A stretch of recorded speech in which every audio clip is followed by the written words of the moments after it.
Hello again, I am Jim Bob and welcome back to F1 Manager 24 and our 2026 playthrough on version 1.3. Tonight it's round 5 of our season and we're heading to Montreal for a sprint weekend at the Canadian Grand Prix.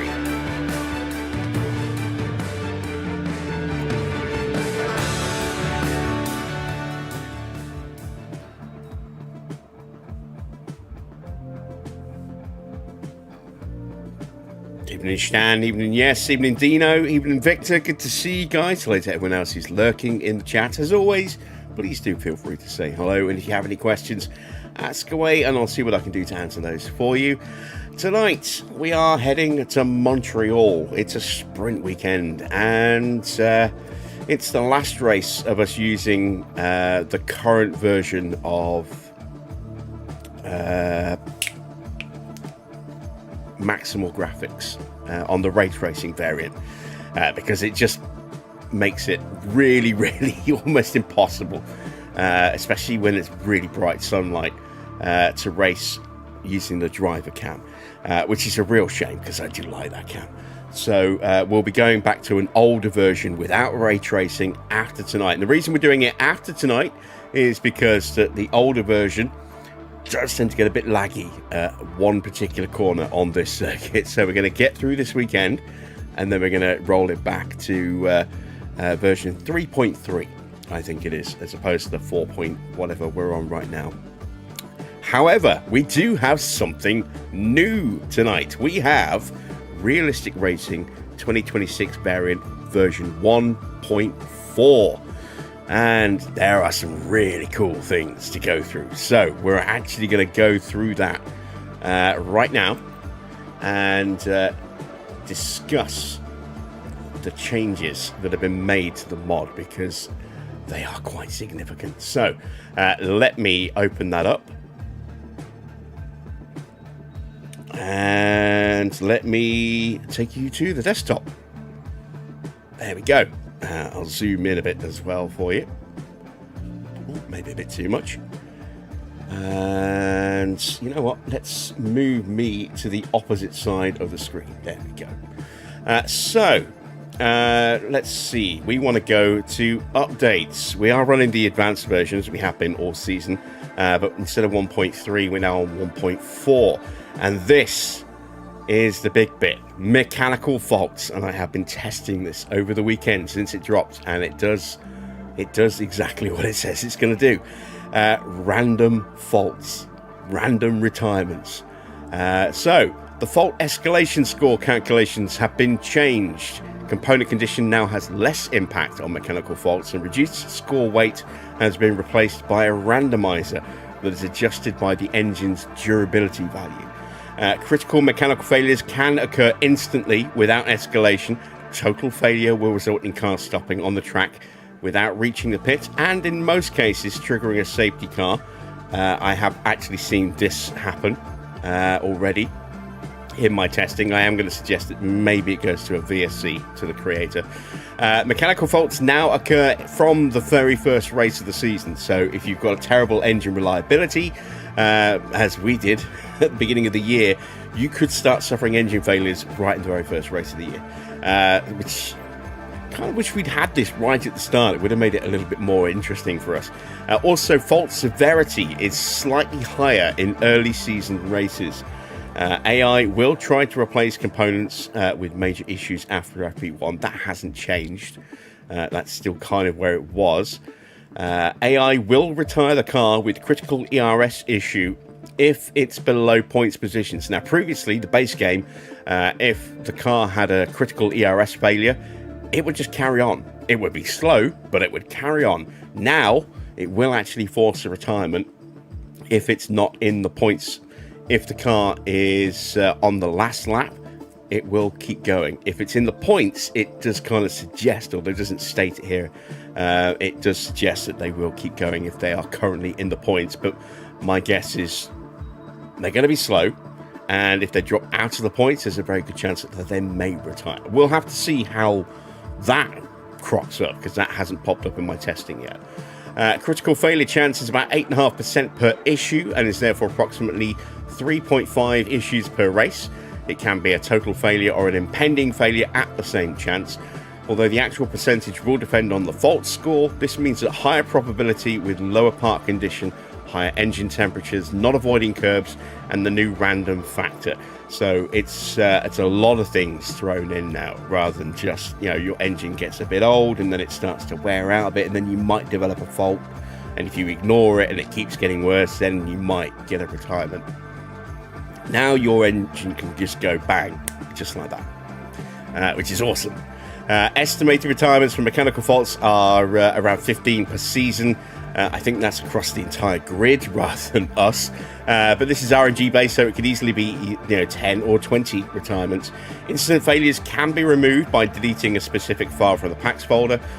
Fault escalation score logic chances aim to add more unpredictability and to shift heavy dependence of component condition to engine durability. Cars are a bit less safe now with high component condition. So it's not a case of how we've been doing it, where we get our engines worn down a bit and then we swap them out and we feel safe for a long time, knowing that the only way they're going to break is if we get shunted or if we crash. Now we're always going to be at risk of a random failure hitting us, and I love it. I love it. Track evolution, also in the advanced only version, which is again what we're running. Rubber will build up slowly throughout the weekend. Instead of cars laying rubber at a fixed constant rate, it will now depend on cars' compound and pace mode. This results in much higher rubber deposits during qualification settings. Rubber deposit rate has been adjusted by track length. In shorter tracks, rubber will grow faster. Rubber grip now impacts not only the acceleration but also your braking and cornering, especially the slow cornering. And the rubber grip, or the rubber versus grip curve, is now also smoother and more consistent. Corrections to UIs, graphs and simulations to reflect the mentioned changes. It says here, these changes should make track evolution more consistent and often more noticeable. Lap time improvements from Q1 to Q3 vary between 0.8 and 1.7 seconds under dry conditions. It's usually between 1 and 1.7 seconds recorded in Baku. Which is a long circuit where all the corners are slow. No longer cars will make better lap times in FP2 compared to FP3, because we've seen that a lot, where times just seem to go backwards in FP3. That should no longer happen, so we'll keep an eye on that over the next few races. Impeding, also again, only in the advanced version, which we are running. Cars can now yield in corners, but will still try to do it in straights if there's enough distance, and they've slightly increased the yielding distance in Grand Prix. This will not remove impeding completely and may not always be perfect, but it should eliminate most of the blatant causes or cases. So that could be really good, especially around this circuit. It gets quite nasty in certain areas around this circuit. So we'll be able to kind of see if that happens here as well. Both versions, the standard and the advanced version, have got a change to ERS. Reduced battle assist. Extra energy usage in battle has gone from 2 megajoules down to just 1 megajoule. The AI will use battle assist less often, and also a bit less often when they switch to deploy mode, and a slight increase in dirty air to reduce excessive battling.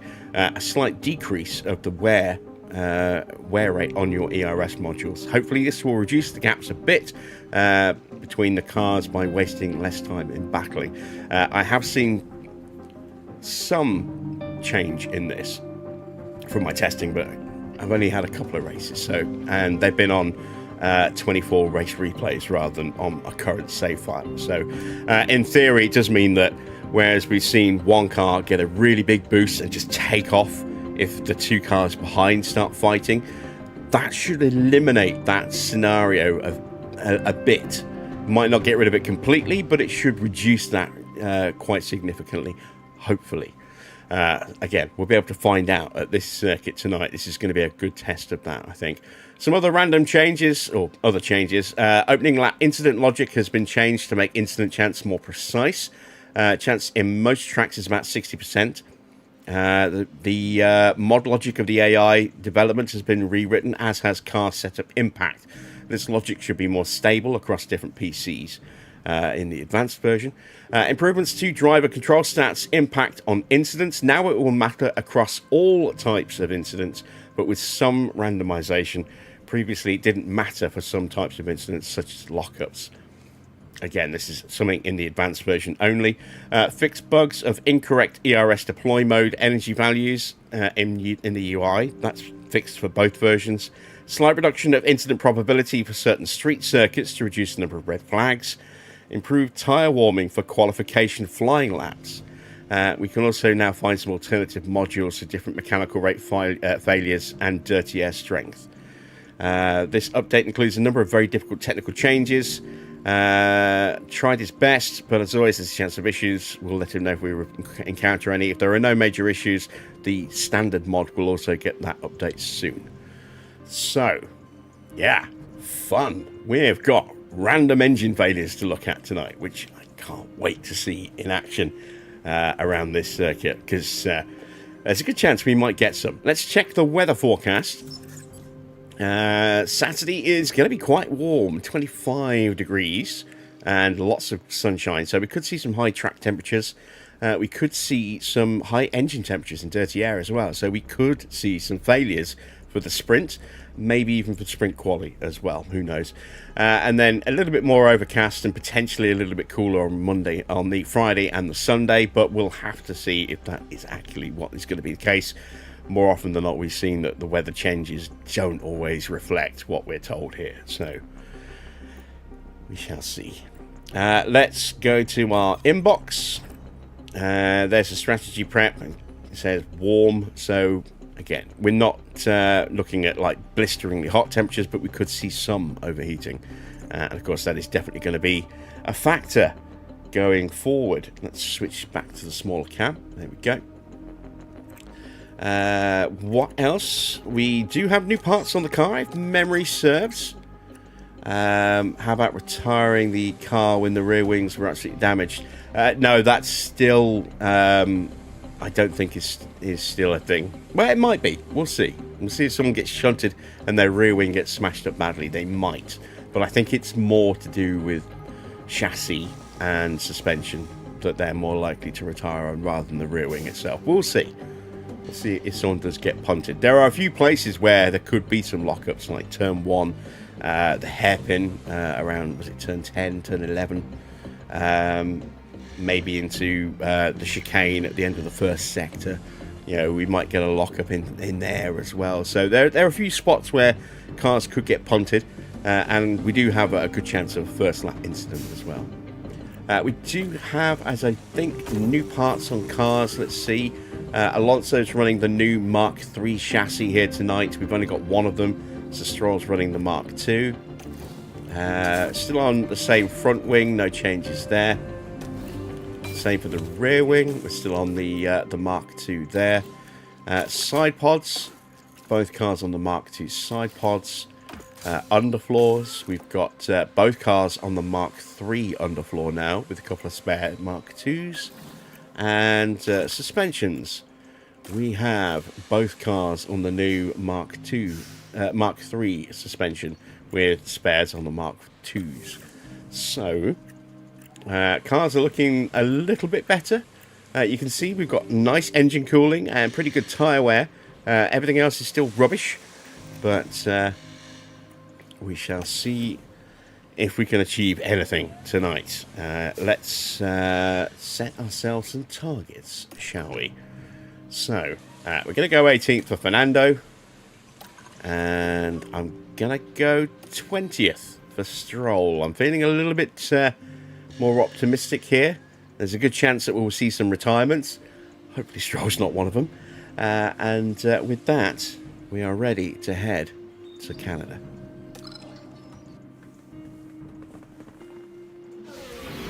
Formula One has arrived here in Quebec, and we're excited to get underway. Let's hope it's not going to be Groundhog Day. The local rodents have disrupted more than one race day here in the past. The Canadian Grand Prix is ready to kick off, and the only drama on the tracks we want to see is the best drivers in the world battling it out for a place on that podium. This weekend will be taking a slightly different form as we have the addition of a thrilling sprint race thrown into the mix. Okay then, let's get to it.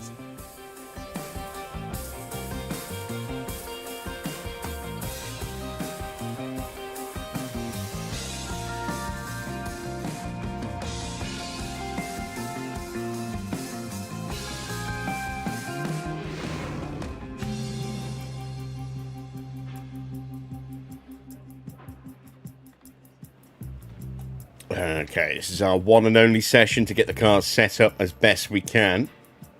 So, let's stick a setup on. I'm going to stick the same setup on both cars and just hope. We're going to start with a 4, a 12, a 2, 8. We go with a, I think a 3.2 and a 0.85. Let's try that. We want to have plenty of fuel in the car. We're going to go 25 laps. We're going to protect the car as best we can. We do need to put the older engine back in the car, just to save a little bit of wear. Although there is a risk that, you know, this engine gets through fine, then we put the new engine in for the racing, and that engine goes bang now, which I'd say I just love that we've got that little threat of a random retirement, you know, popping in, not just for us but for everybody, you know.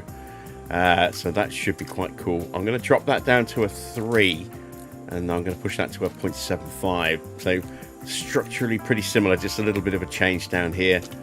And then again, we want to put some extra fuel in and change the settings. We want to be using hard tyres, which we are. Let's hit the track, shall we?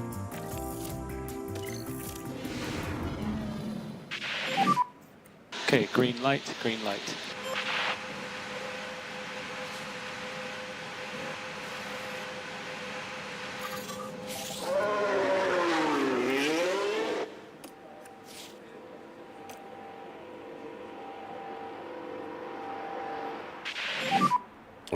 Right. Hamilton's sitting out for Rafa Kamara.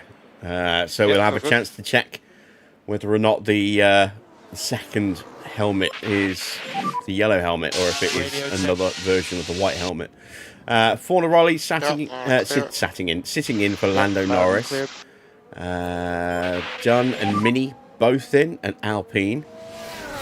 Robin Perez in at Haas. Iwasa is in at Toro Rosso, Red Bull, Racing Bulls, V-Car, what do you want to call them? Felbermeyer in for Audi, and that's it for the rookies. Evening, Eric.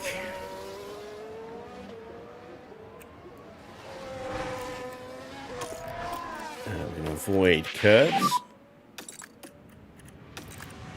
Okay. Copy. Just be careful on exit curves. Yep. We're a couple of rounds away from our first engine upgrade, I believe.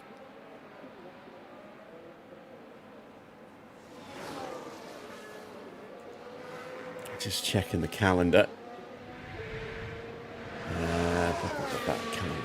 Calendar. That's not right.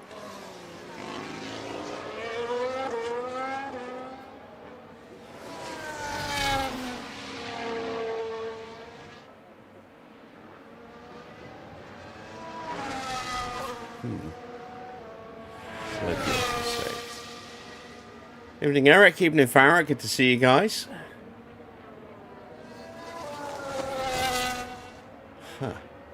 My calendar isn't loading in properly. Let me reload the database editor.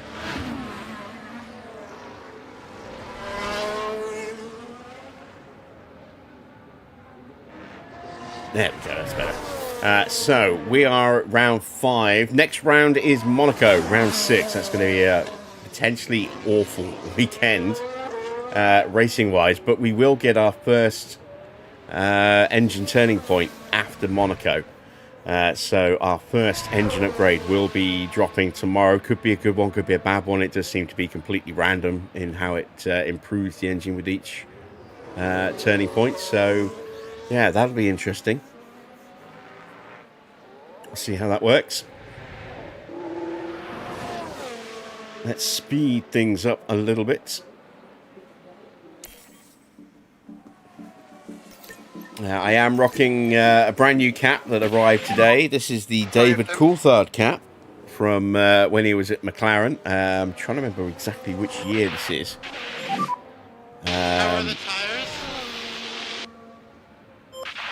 Let me check my browser.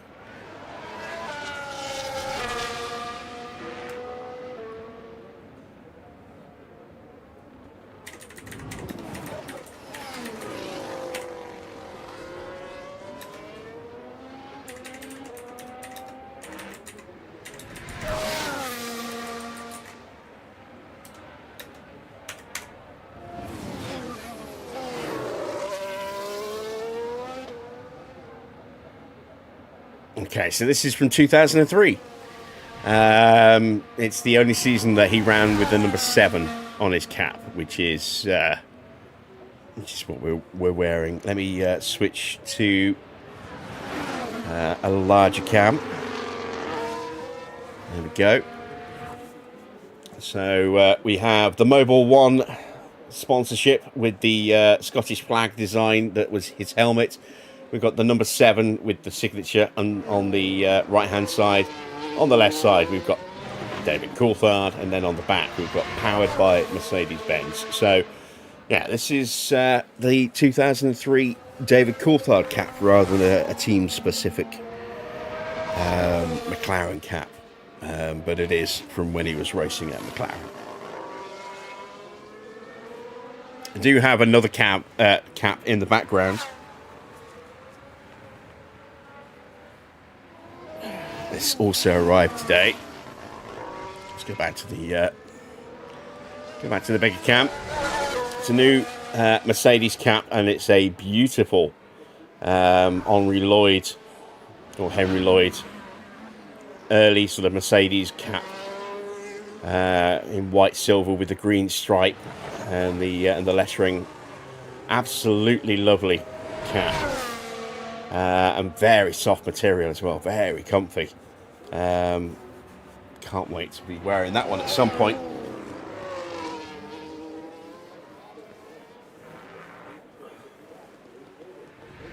My collection is getting bigger. I'm going to need more shelf space again soon. So yeah, so that's now over my shoulder, just there, next to our Aston cap. And then we've got our Jensen Lucky Strike cap and our Schumacher 7-time World Champion cap. There are a couple more caps to come, and I think another top or 2 as well. I've got a Haas top that arrived today. I might wear that tomorrow.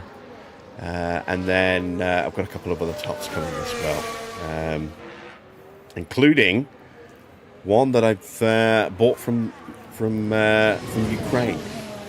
That will be hopefully with me in September. According to the delivery estimates, it's from like September through to like the 1st of October is my delivery window. But yeah, that's a very, very rare top, and a little bit more expensive than I would have bought initially, but I was offered a 40% discount, and I'm like, yeah, I'm going to pull the trigger on that. So all in, including postage, I think it only cost me about $23.40, something like that. So a little bit more than I would normally spend on a second-hand top from eBay, but I think definitely worth it. And we'll definitely be putting that one on when it comes. It could be a while yet.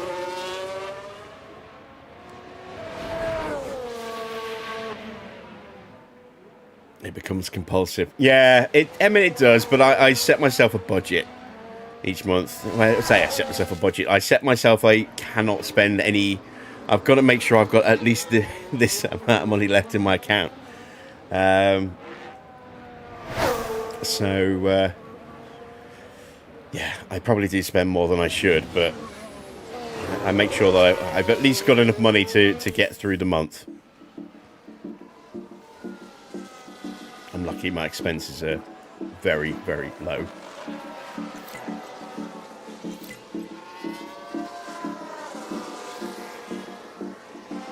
All right, 3 out of 5 on the feedback.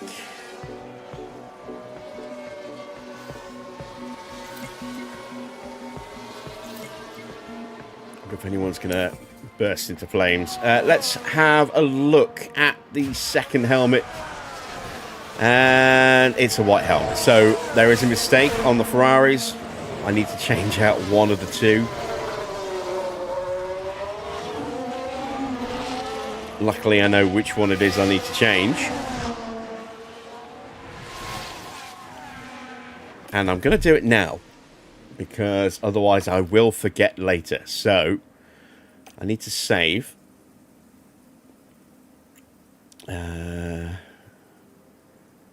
I need that save. There we go. And that one needs to get deleted. All right. And so we're going to have to close the game down briefly so I can do this.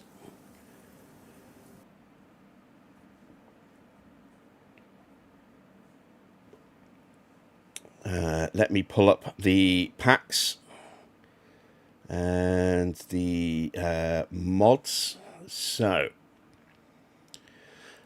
I want to go into Better Team Helmets. There we go. I want to go to Ferrari. So, Car 2 is the 2025 pack. Version 2 should be the 26 pack, I believe. Let's see. Let's go into the Better Team Helmets 25. Go to Ferrari. Yeah, so I need car 1. So we go with car 1. Let's take out car 2. And then I've now got 2 cars running car 2. So I need to go to the 26 Better Team Helmets. Go to Ferrari. And this is version 2. And I still want version 2. And I now need to change that to car 2.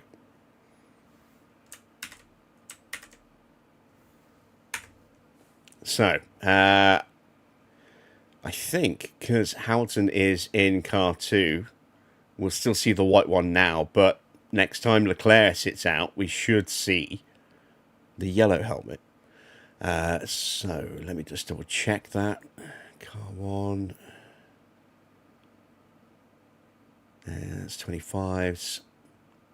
Version 2 is now car 2, C2, V2, with the 26s. Yeah, there we go. Let's close those down. Let's reopen the game.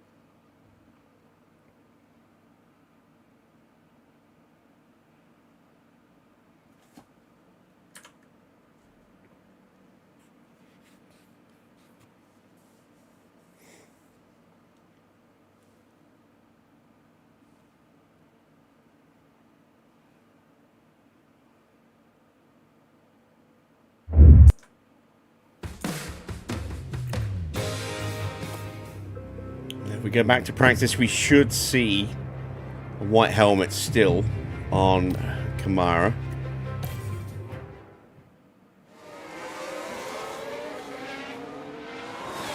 Oh, no. We've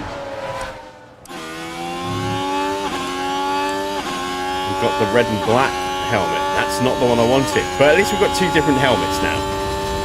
So I'll fix that later.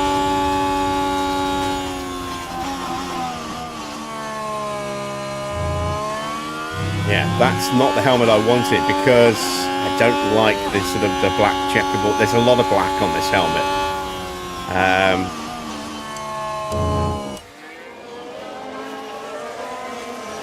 And from a glance, it looks a little bit too similar to Charles Leclerc's helmet. So that's why I wanted the sort of yellow and black one. It's distinct enough that it stands out from Hamilton's helmet.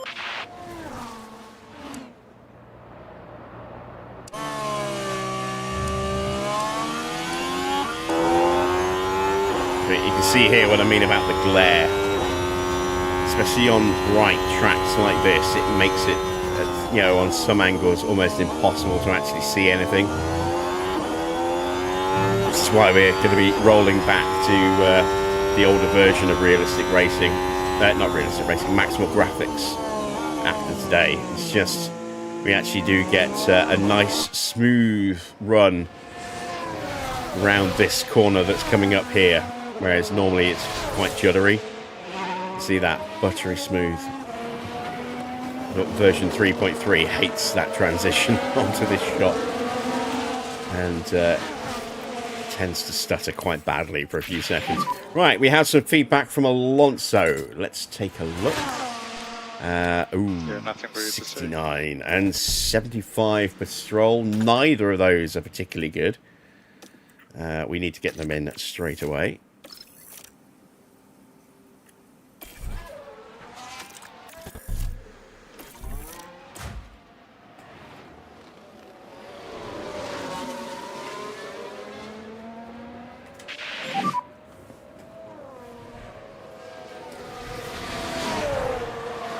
Understood.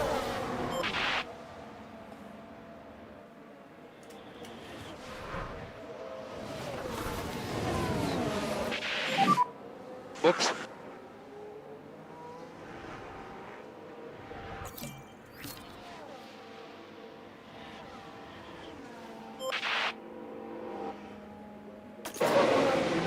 Oh, no, wait. We're at 90%. I was looking at the driver prep. Okay, 85. That's better. 85 and 90. Still need to make some changes. Boxing. It's looking at the wrong things. Let's see. 85%. That's a lot of tweaking. Revs and then switch off. I am going to go to a 3.7 on the roll bar and then readjust based on that.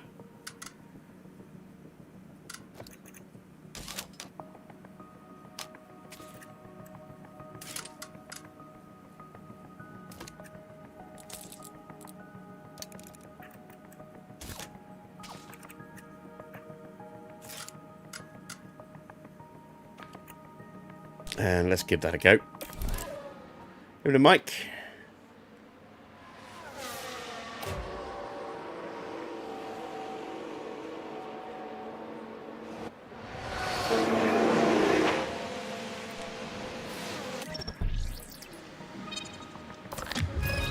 Alright, looks like we're going to need more of that. Let's take that down a bit. Push that up a bit more.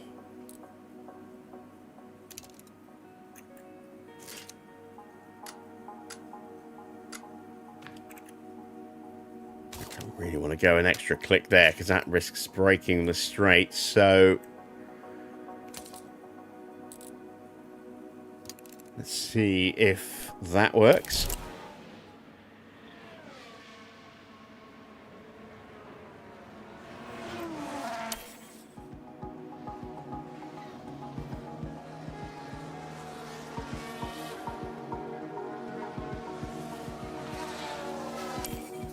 And let's get our first pole in.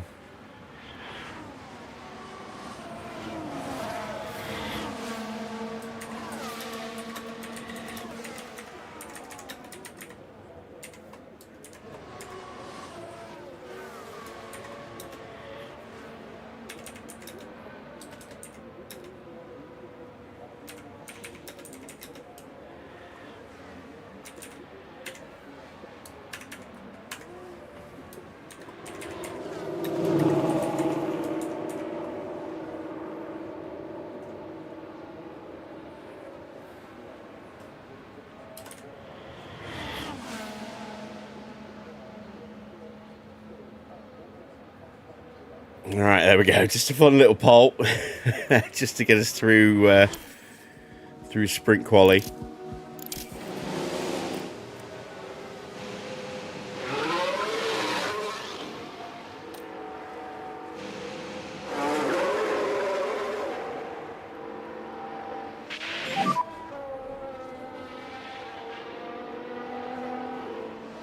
Radio check, okay? Radio check.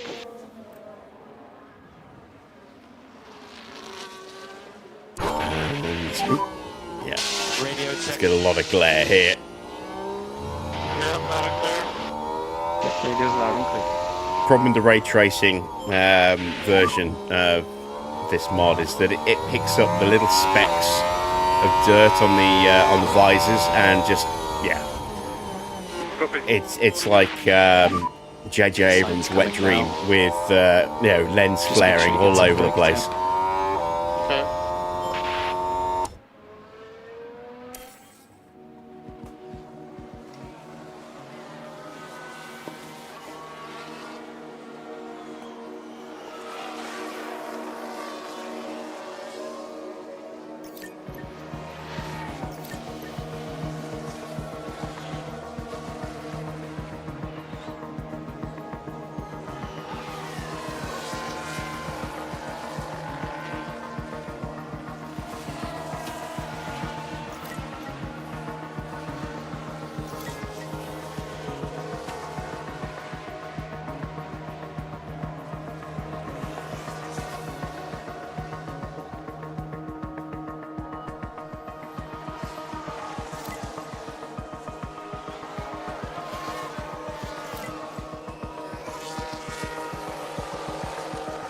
Let's see if we can get closer with these values. Once again, Alonso has a bit more work to do because his car part knowledge is lower. It's because he has that new chassis that is only on his car. Because we only have the one.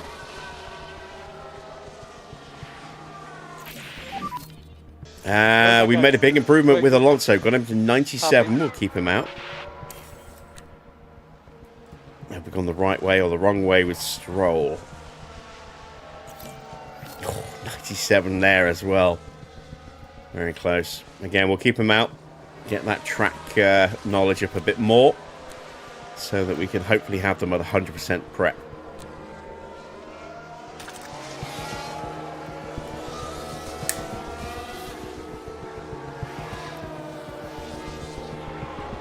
Evening, Wayne.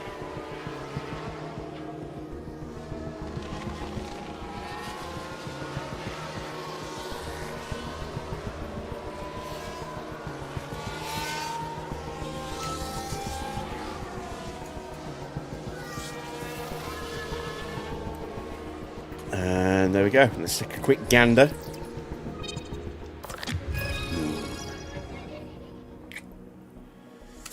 That could be anything.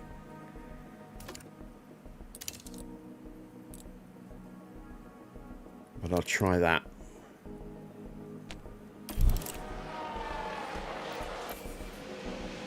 Evening, what up?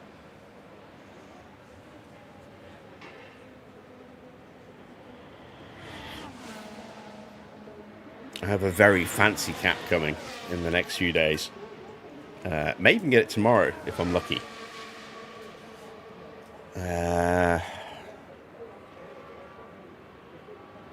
It's a sponsor cap rather than like a team cap, but it's a very nice one.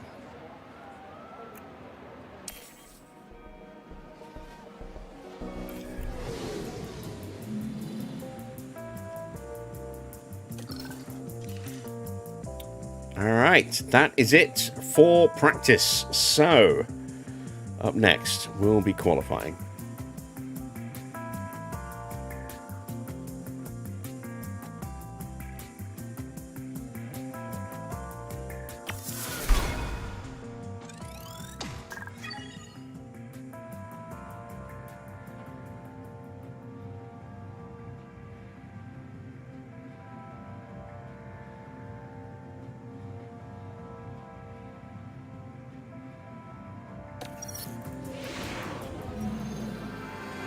Welcome everyone, qualifying for the sprint awaits us, and we're raring to get going.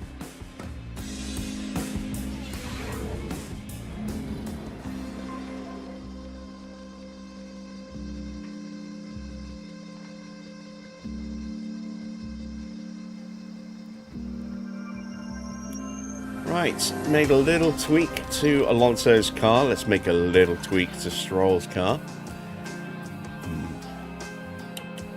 4.3%. Let's go with a couple of clicks of toe. See if that combined it gives me the 3% I need. It might do, might not do. We'll see what happens. And with that, we're going to switch the engine back.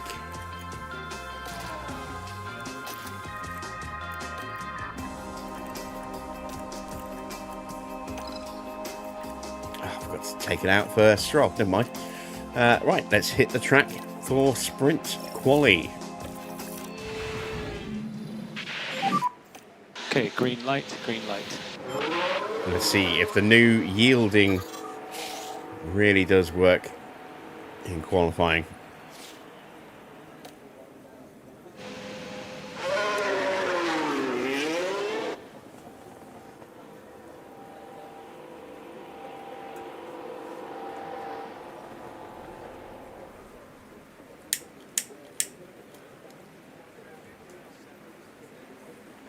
As always, with sprint quali, the sessions are shorter. 12 minutes for SQ1, 10 minutes for SQ2, and 8 minutes for SQ3, as opposed to 18, 15, and 12, which is what we get for normal quali, and what we'll get when we've completed the sprint.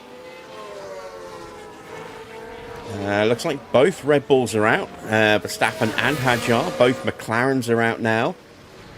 And Liam Lawson's out there somewhere as well. There's Lawson.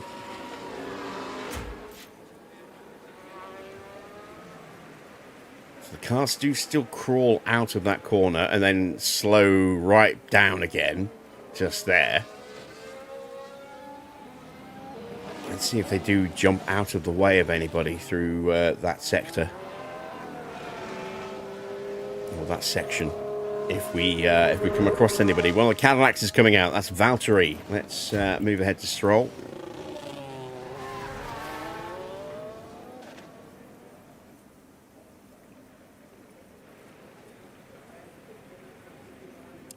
We're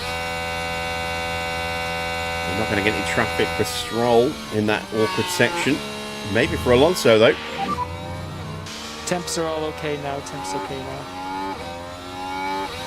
Maybe for Stroll, actually. Okay, remember mode push, mode push. Oh, it's going to be tight. We get through. Let's see how it goes for Fernando.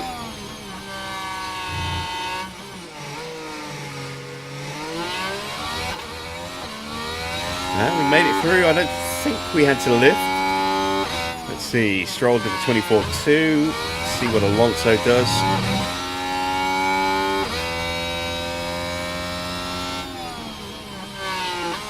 23.9, 3/10 up. And getting out of the way nice and quickly there is the Alpine of one of the Alpines. It was Gasly. As he pulls out the way for the McLaren as well, of Lando Norris. Back to Alonso. Up another 3/10. Oh, Norris and Verstappen both got blocked really badly in the first sector. Look, 27.6s each. They both lost 4.3 seconds to Oscar Piastri in that first sector. That's brutal. So let's press in 117.8 for Stroll. 116.9 for Alonso. Nearly 9/10 quicker. Max goes to P3. Norris goes to P4. Yeah, copy. Look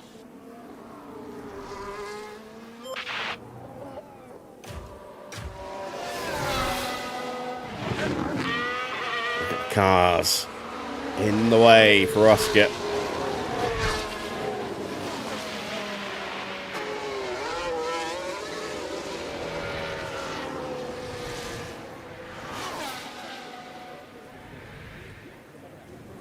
And Oscar goes top by over a second. Can Valtteri get amongst us? I'm really hoping the new chassis is going to work wonders for Alonso's race pace, but we'll see.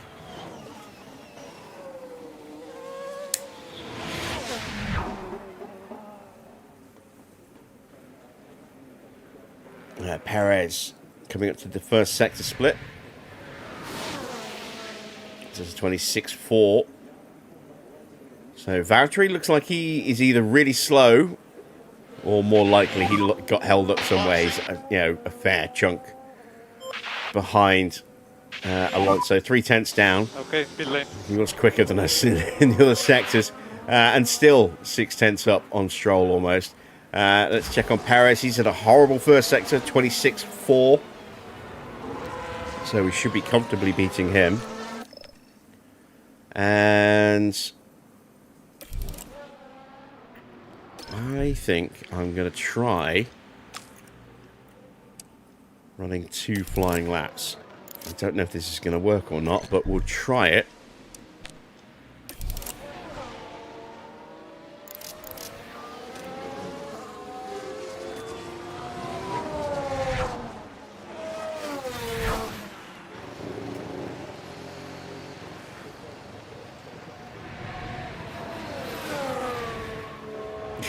You're glad the Polish pushing me to spend more money.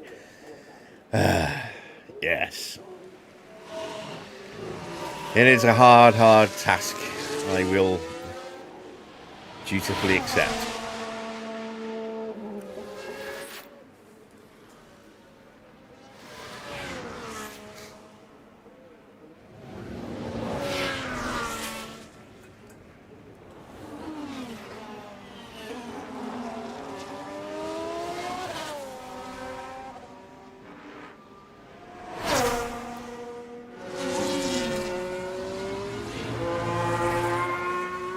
Yeah, tops and caps are kind of the budget options now. There's very little now in the way of cars that are likely to be cheap to, pad out the collection. I still need a Marlboro McLaren, an MP4. They're probably going to cost a couple £100 plus. They are very hard to find in good condition for less than that in the UK. Very expensive here in the UK when it comes to certain models. I need to get my Williams out and built, with the transfers at some point.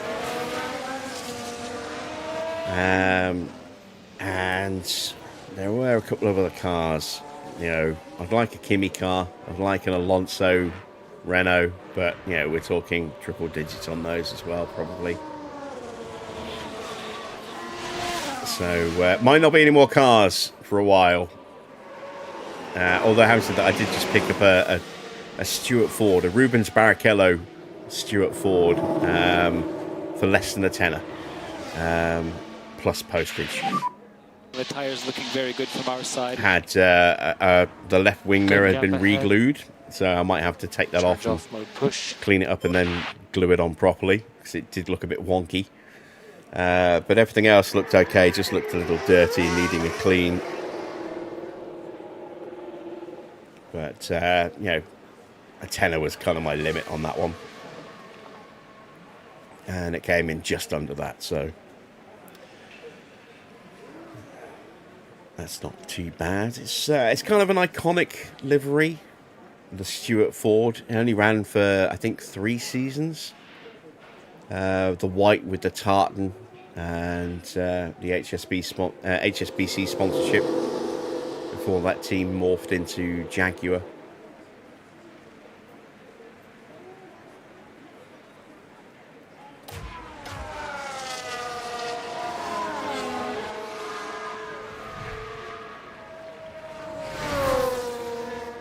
Oh my word, look at the traffic.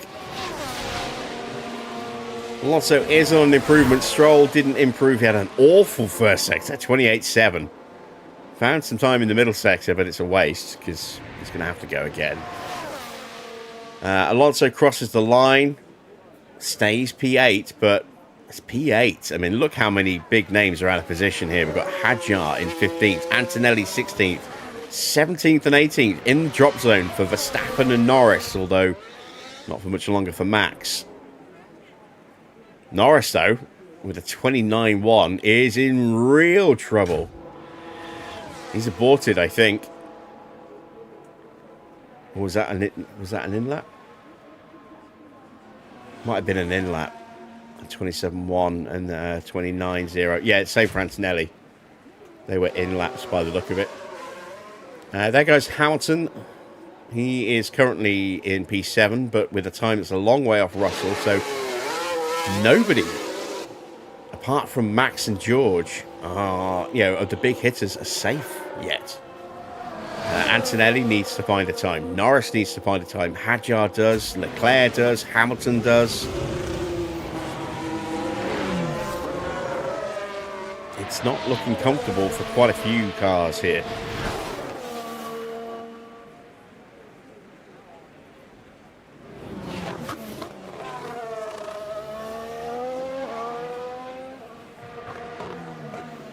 But this should be good enough here for Isaac.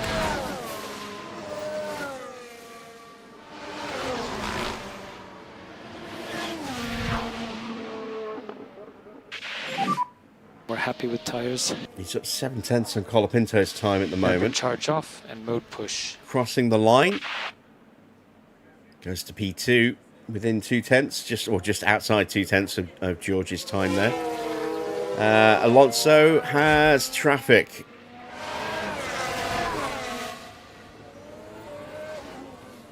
It's not a bad first sector. Stroll looks like he might have had some traffic.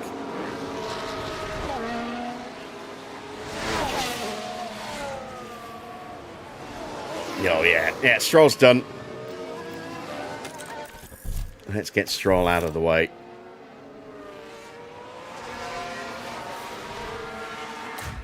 Well, Alonso has a chance to try and squeeze a little bit more.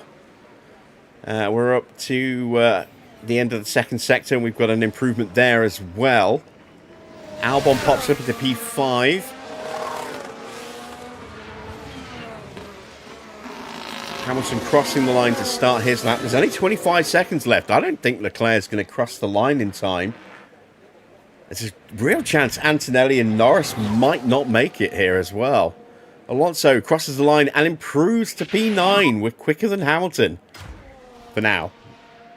But will Antonelli make it across the line? I can't even select him at the moment. You tell me we are safe, eh? Oh, there he is. That's George then. Okay. Checker flag is out. Norris did not make it. Nor will Leclerc. Antonelli is not improved in the first sector, but it's still quick. Still quick enough. It all depends on whether he gets through the rest of the lap without being delayed now. Stroll gets bumped down. Now Perez is out. There goes Leclerc. Leclerc does not get to start the flying lap as he only just takes the flag. Wow. Where is Kimi? Not improving in the middle sector, but it's still quick enough. It's all about the final sector here. Hamilton improves to P3.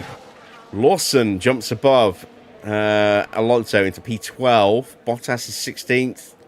Antonelli goes to P4.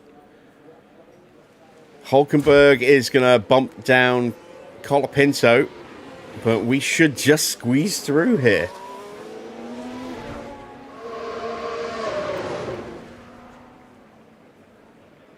And would you look at that? Hulkenberg gets through into 11th. We make it through into Q2, but eliminated is Lando Norris and Charles Leclerc. Two huge casualties. We see Norris out in 22nd place. Stroll in 21st. Perez in 20th. 19th for Leclerc. 18th for Bottas. 17th for Colapinto. And we get to have another bite at the qualification cherry.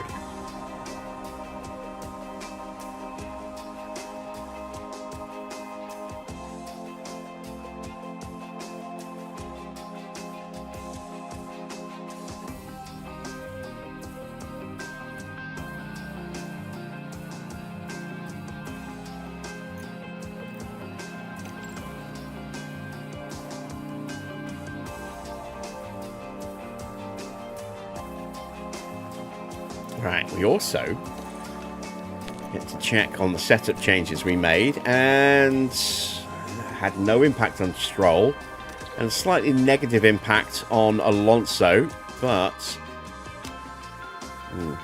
no, that's not going to do it. So we need to undo. Hang on, high satisfaction 95%. No, we weren't at 97, were we?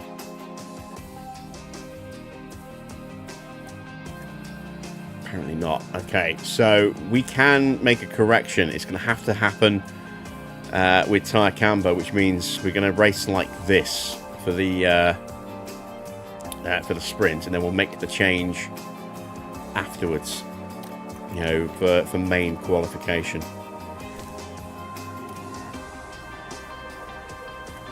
Ibn Dino, do I have the realistic racing update in? Yes, I do. We are running 1.4.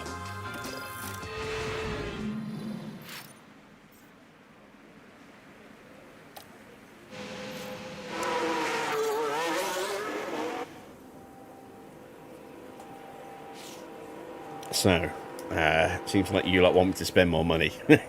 Fair enough. If I have to, I will buy more caps.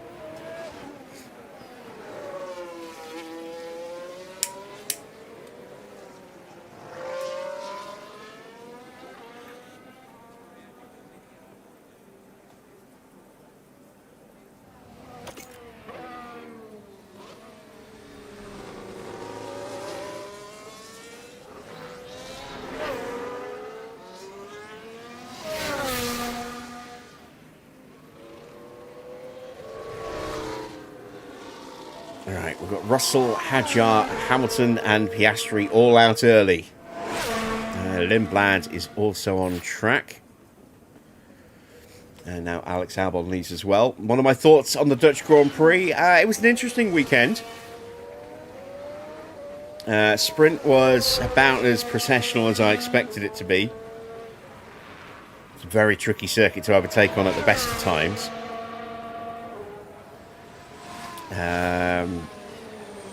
Weather teased us again. We still have yet to see the cars running in proper wet conditions.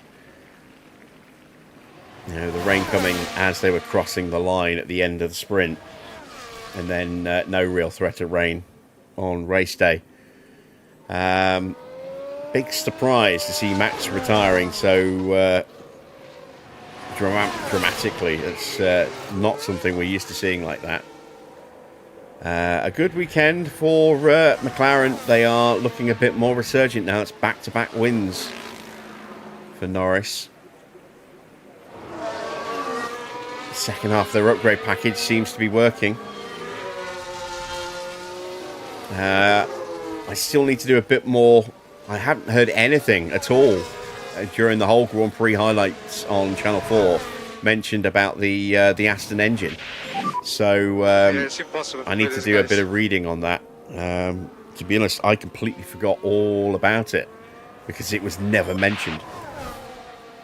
Alonso was P9 in the Aston. Was he P9? I didn't even spot that. I didn't even spot that he'd actually finished in the points.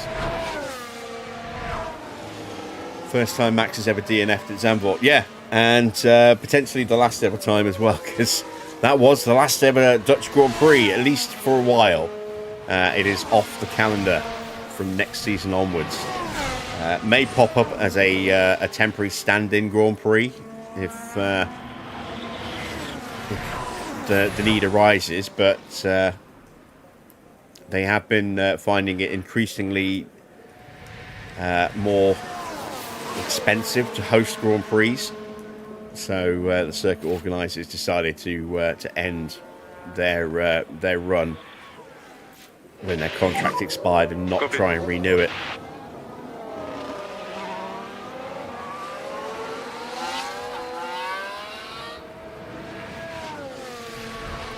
All right, so as long as someone's not coming out the pits, it does look as though there is the prospect of improved car avoidance through that first little run of corners.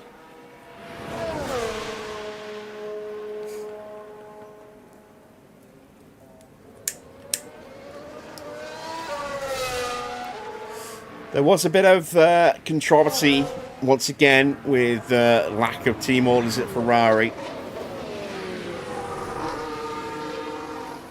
I don't know if it's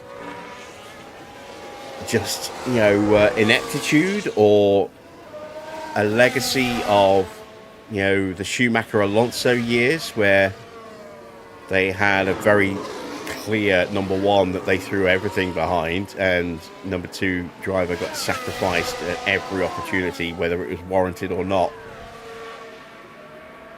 The two most obvious examples that immediately spring to mind is Rubens pulling over on the final lap at Austria to let Schumacher through in 2004, and Massa getting the Felipe is faster than you message at Hockenheim. So maybe they're just trying to overcorrect for that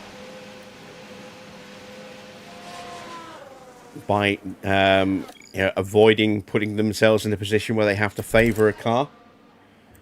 But I do think there is also very much still a bit of bias towards Charles Leclerc. I don't think it's necessarily coming from Leclerc himself. I think the team's just naturally favouring him because he is, a Ferrari rookie, a Ferrari academy driver. He's spent his entire career, with Ferrari in one form or another. Or at least he's been on their books for his entire career. So, it'll be... you look back to a couple of seasons ago when Hamilton was struggling.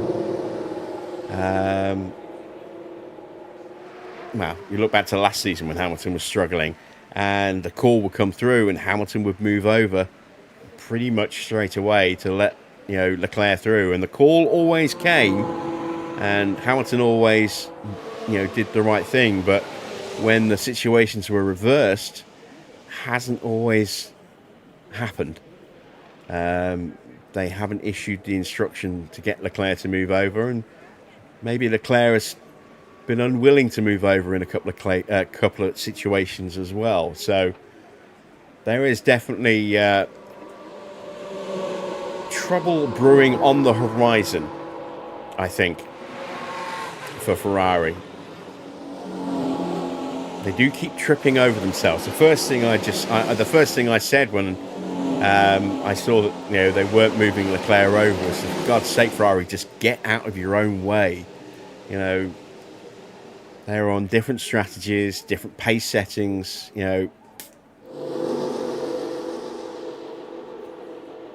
But it is one of those things that I've yet to see the same level of reciprocation on Leclerc's side of the garage yet. Right, everyone's piling out.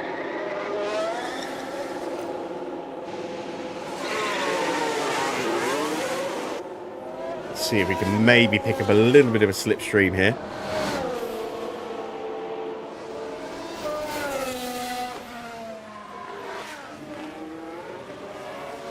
Dolly Parton's gone.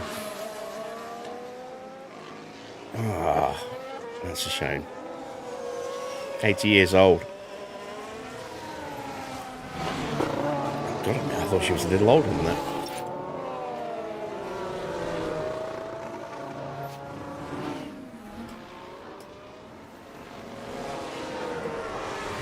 Mercedes have turned Russell into Bottas. No, I think Russell has turned Russell into Bottas.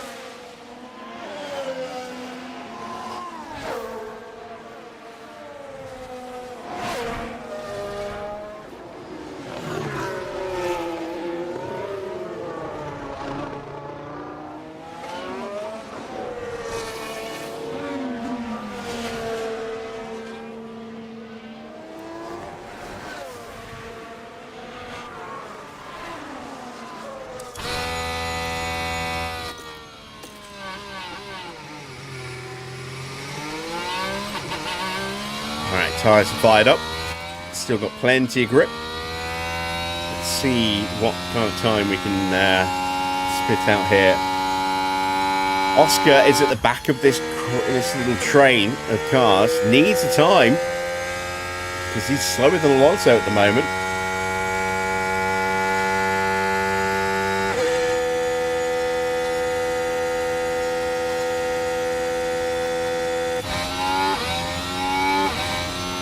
All right, off we go. I think we're too far back to get a tow.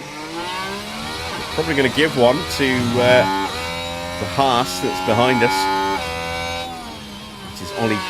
Is it Behrman? Might be Ocon actually.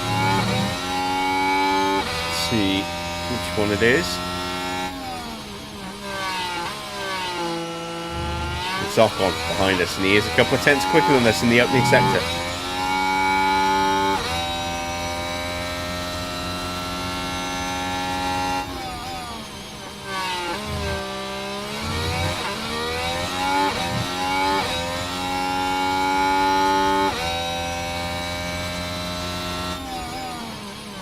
Albon gets up to P7.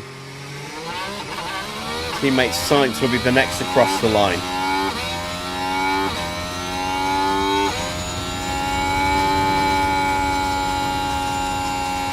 He goes to P5. What about Max? Max goes P2. Here come the RBs. Lawson P10. Lindblad P11. Alonso improves above Hulkenberg, but Hulkenberg's on another lap himself. Behrman gets bumped as Ocon jumps up. Now Albon's out, Hulkenberg's out, Hamilton's in danger. There's nobody else left to set a time. Hamilton squeaks through. Hulkenberg, Albon, Behrman, Lawson, Lindblad and Alonso eliminated at the end of Q2.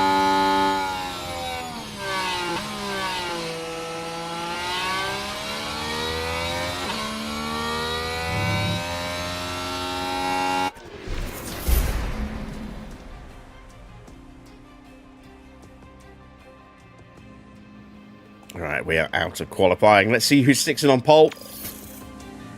Oscar sticks it on pole ahead of the two Red Bulls of Hadjar and Verstappen. Then it's Antonelli and Russell, Ocon from Bortoletto, Gasly, Sainz, and Hamilton's down in 10th. Interesting grid. Very interesting grid. So we've got Hamilton in 10th and Leclerc in 19th place. And we've got Ocon on pole and Norris in 22nd. McLaren bookending the grid here. And then the Red Bulls and the Mercedes looking pretty good. You know, this could be a very interesting Grand Prix indeed. Well, sprint, as I should say. Oh, no, wait. That was the results, wasn't it? Here's the Q3 results. Whoops. Okay, so Max sticks it on pole ahead of Russell and Antonelli.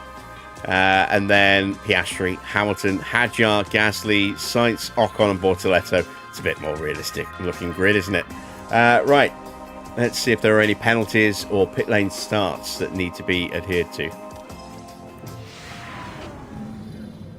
Hello and welcome as our Grand Prix weekend continues, and the sprint will soon be upon us.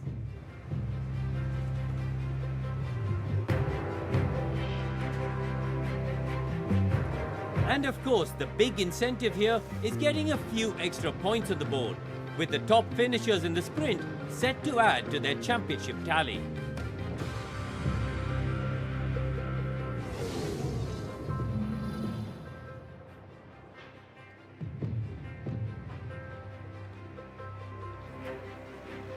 Alright, looking at the results tab, let's have a look. Sprint starting grid, no penalties, no pit lane starts yet.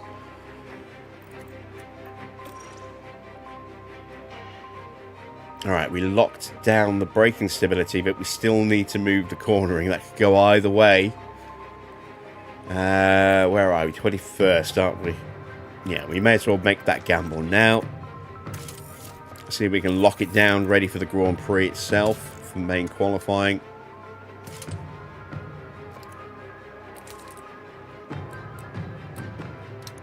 try that. We're not going to do it with Alonso P16 with some random retirements. We might possibly find ourselves in a really good position here. We are going to use some soft tyres.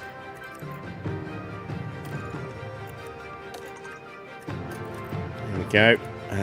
We're going to put one extra lap of fuel in. Let's go hard off the line.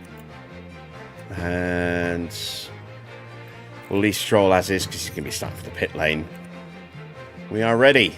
The start of the Canadian sprint is next.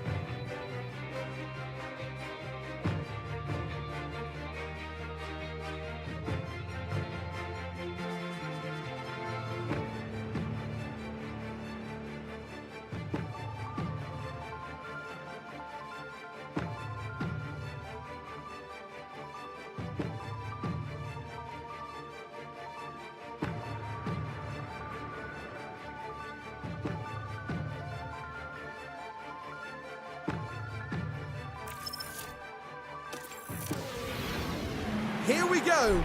It's the Montreal Sprint. And it's lights out, and away we go. Off we go. Let's jump to the front of the grid briefly just to see who gets into turn 1 ahead.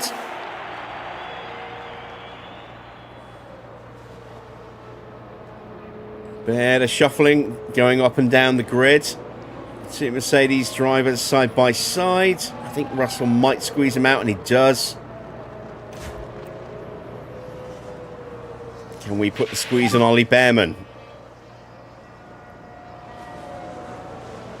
Okay, there's We can. McLaren ahead.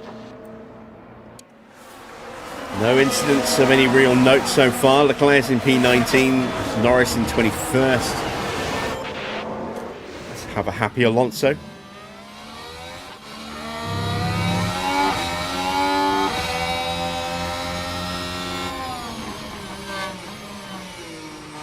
Yes.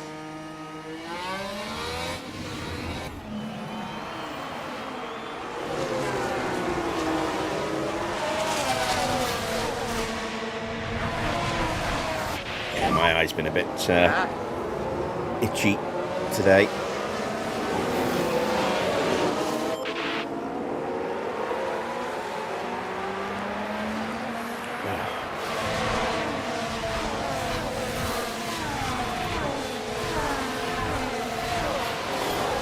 Right, into top up we go. And we'll ease down. DRS enabled. Norris Update the ahead. strategy to the right. Gap ahead, 0.9. Pace setting on the tyre, there we go. So Alonso up 1 place to P15. Behrman squeezing his way back through again. Stroll is slowly closing in on the back of the field. Let's give him a bit of battery. Mode push. Yep.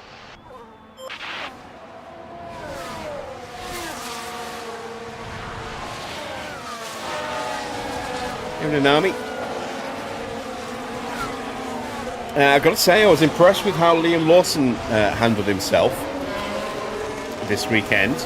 I was a little worried when I saw that he qualified 11th for the sprint and Lindblad got through into the top 10. I'm like, oh, this could be bad for Lawson this weekend. And in the end, he acquitted himself very well indeed, I thought. You know, nearly jumping Max off the line. And then again, having a little look into the banked curve, which officially I think is turn 3, even though it's technically not turn 3. Yeah, so I think he did very well. Yuki Tsunoda had a pretty good weekend as well. I was pleased to see Yuki do all right. Looked pretty comfortable in the car. He is going to have to go somewhere else though if he wants to get a drive. He's not going to get back in the car at Red Bull.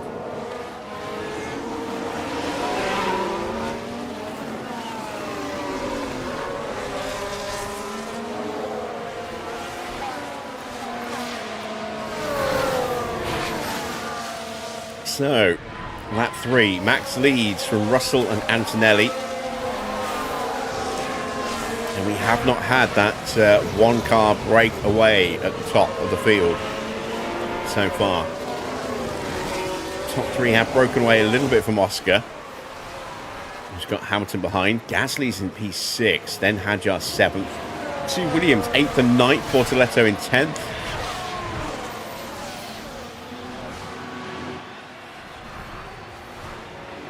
And here's a little look from Lewis.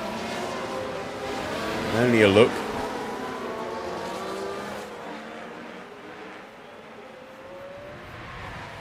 And there goes Hamilton trying to get alongside. Uses battery early. Has the outside line, but squeezes Piastri on the inside of the corner and takes P4 away. Gasly having a look as well. And Sainz trying to put the moves to Isaac Hadjar.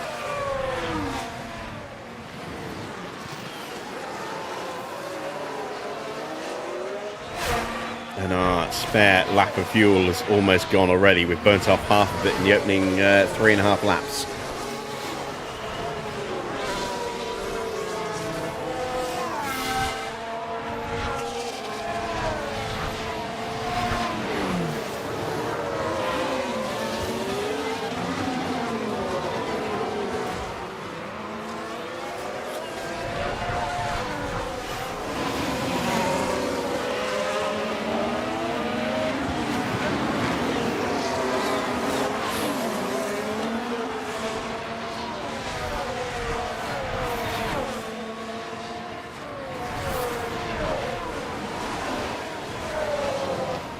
Russell has got through into the lead.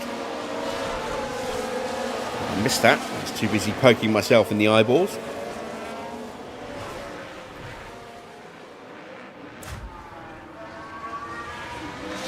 Let's see if Max can close up a little bit. This will be another interesting chance to tell. Oh, we've got something going on. Is that Colapinto? No. Lots of crashes. Lots of crashes. Ooh. Possible gravel. Oh, she's right behind us. Has to be said, that was pretty risky. It's not Though lots their of confidence crashing. will have taken a hit with that. It's just a tiny little contact right behind us. I got all excited for a second Clearly then. they're not what We're like, everyone in yeah, the we could garage maybe would have gain wanted some to see. places, and there was a tiny little bit of contact right behind us, and we were lucky not to be caught up in it.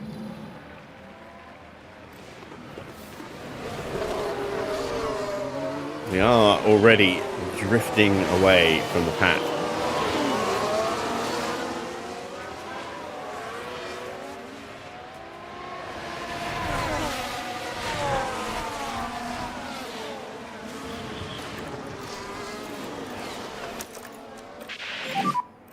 Mode push. Yep. We're happy with you pushing. Let's use the free air. Yep. All right, we get past Perez.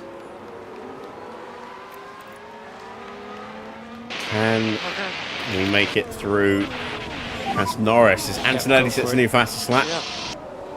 Russell does have a little opportunity to try and stretch his legs here.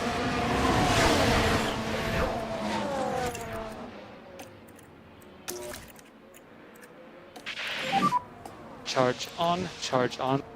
Okay. Alonso has been overtaken.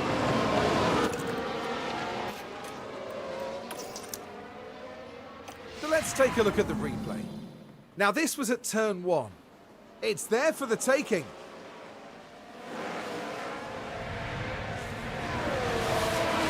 Oh yeah, he just rocketed it past us, didn't he? And now Bottas moves So he up the picked up a field. couple of places there, because he looks like he got past the Toro Rosso of Lindblad as well. We'll try and sprint away a little bit if we can on the next, well, the end of this lap.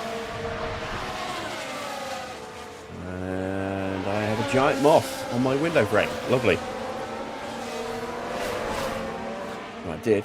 I blinked. Oh, there he is. I see him. I'm going to have to squish him at some point soon before he runs amok.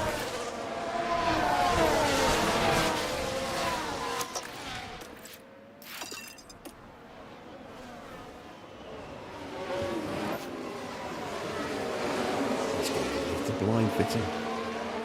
Sneaky.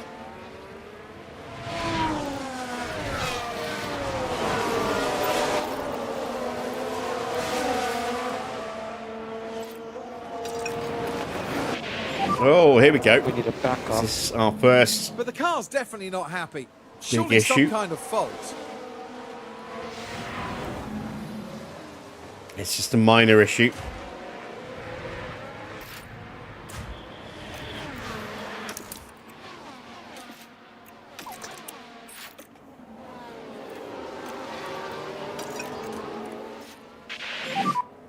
Copy. Antonelli is now ahead of Verstappen.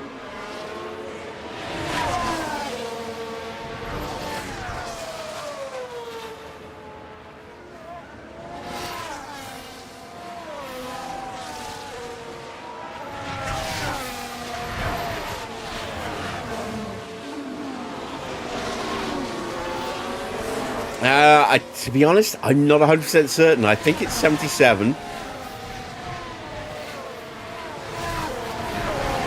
And I can't remember what circuit.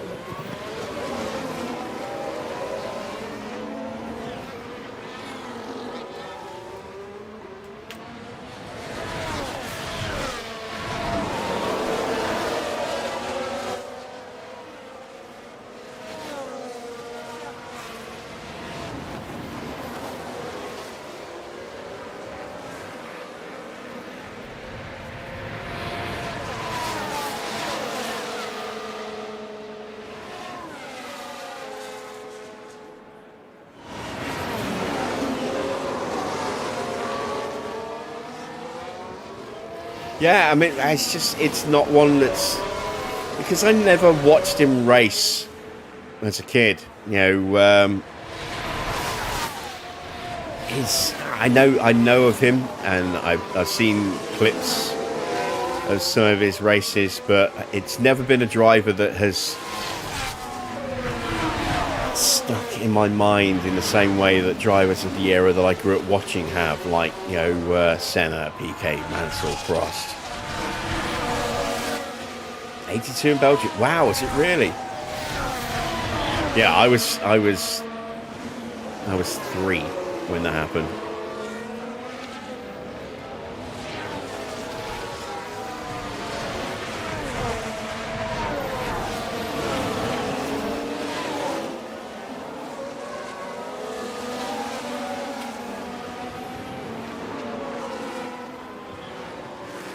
Russell is breaking away, but he's not breaking away at the same pace that we would have seen in the previous version of realistic racing. He'd have been about 10 seconds clear by now on that previous version.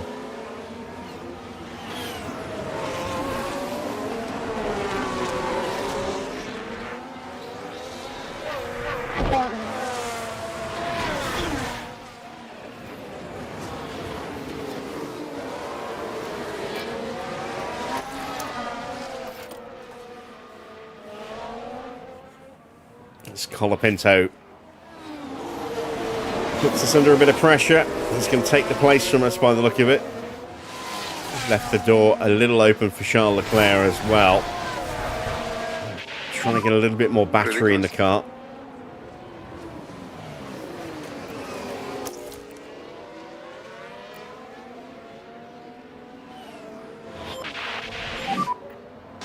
Copy.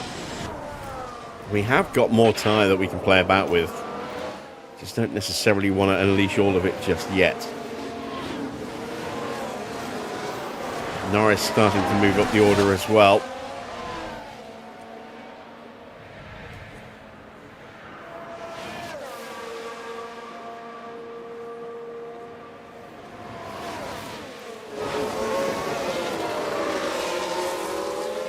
Yeah, I know some of the stats from the earlier years, from before I started watching, but I don't know them religiously, and I've seen very little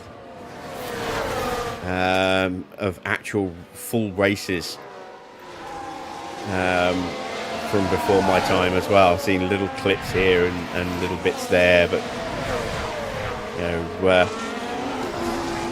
very few races where I've actually seen the whole thing.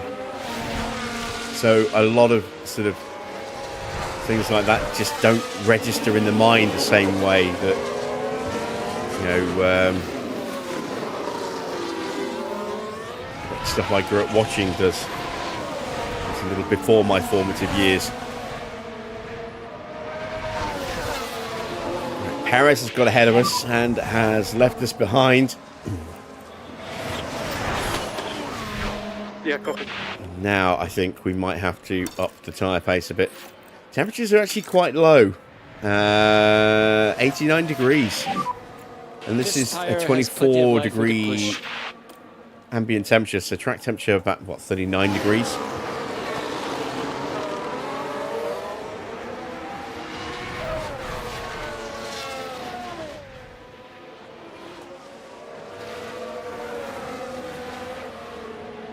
We're keeping Norris at bay, but we're having to drive so defensively to do so. We've already lost a huge amount of time in front of us. Now you can see Antonelli is starting to really struggle pace-wise compared to his teammate. Lost 2 seconds on that last lap.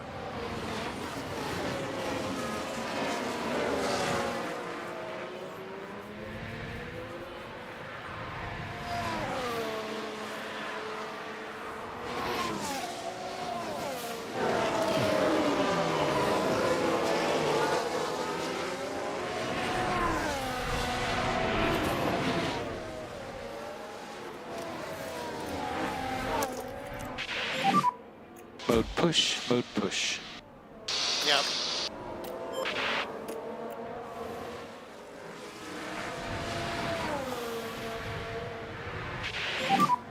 How is the tire deg? How's the tire? Alright, it's quite okay.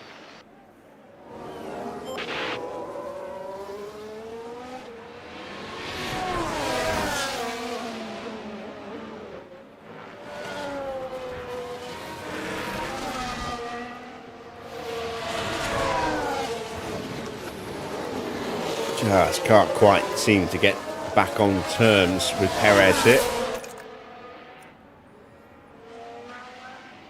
So if the track temperature is lower than this on race day, which it's predicted to be, we're going to have to go very aggressive on the tyres to keep them in the right window, which means probably full push. Max gets ahead of Kimi. And if he's got battery left, with Lewis lurking, he'll have a chance to try and break away and see if he can go hunting after George, although I think that gap might be a bit too big now.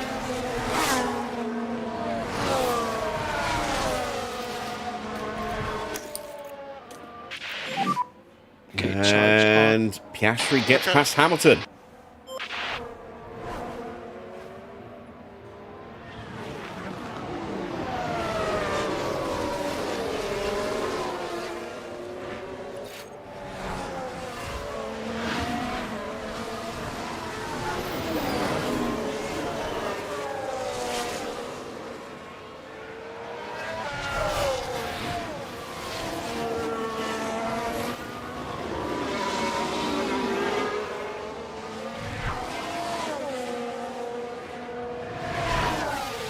There goes Norris, and that's been coming for a few laps now. Let's see if we can at least stay with him.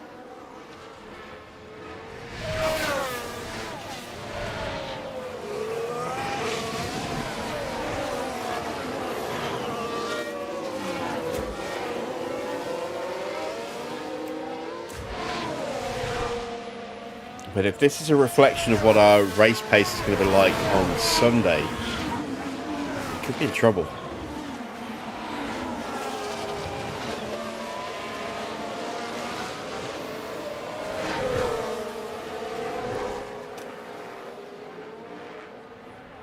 Just debating whether or not to put the tyres into full push.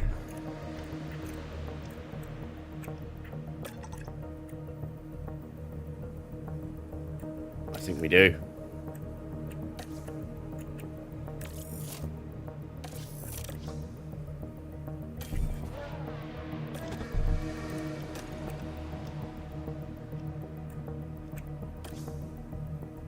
think we have to.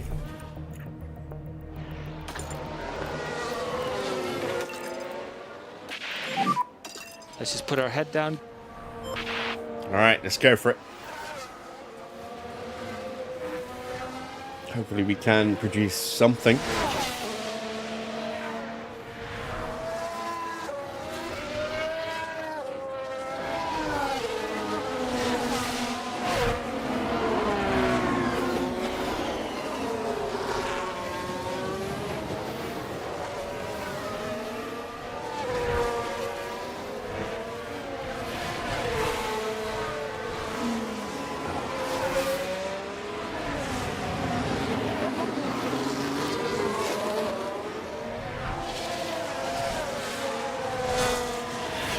My right eye's been driving me crazy all day.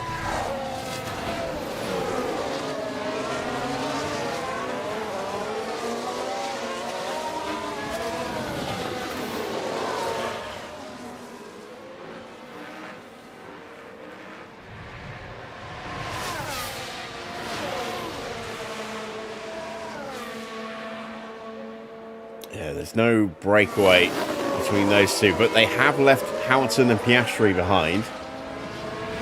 Oh, we got a yellow flag. Lindblad's made a mistake. Right, we're taking the second corner. And the control's lost. And I wonder, could they have done anything about that? Well, they could have not spun it. I think a little bit of that is tiredness. I wasn't feeling too well yesterday, which is why I decided to, you know, set the stream for tonight rather than last night. I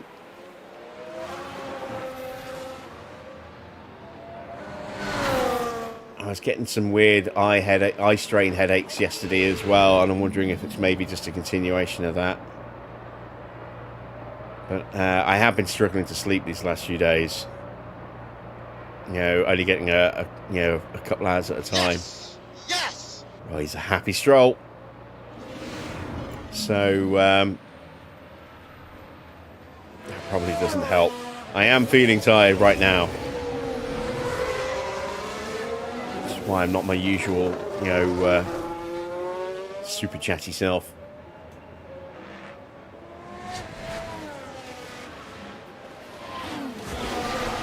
Right, we've got some battery building back up. We're 19th and 20th. So Stroll is doing what he needs to do for his sponsor target. At least he would be if this was a Grand Prix. Alonso is not. Let's give him a bit more oomph.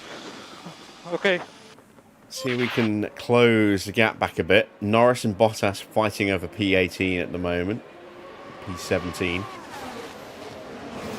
Russell continues to pull away unopposed. As Antonelli and Verstappen keep on fighting.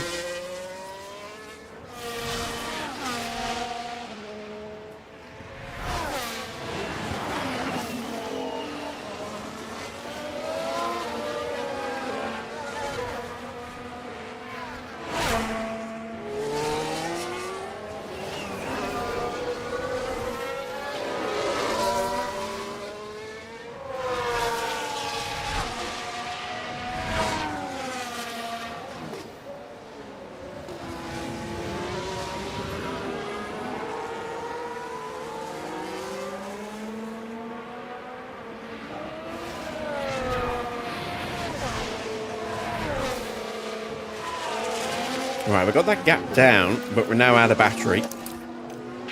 Time temp still under control. Yeah, I think we're going to have to absolutely thrash the tyres.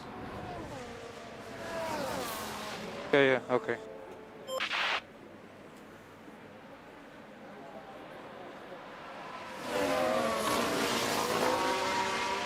Oh yeah, I'm all too aware of how much impact a lack of sleep can get. I haven't had my sleep band on for a while.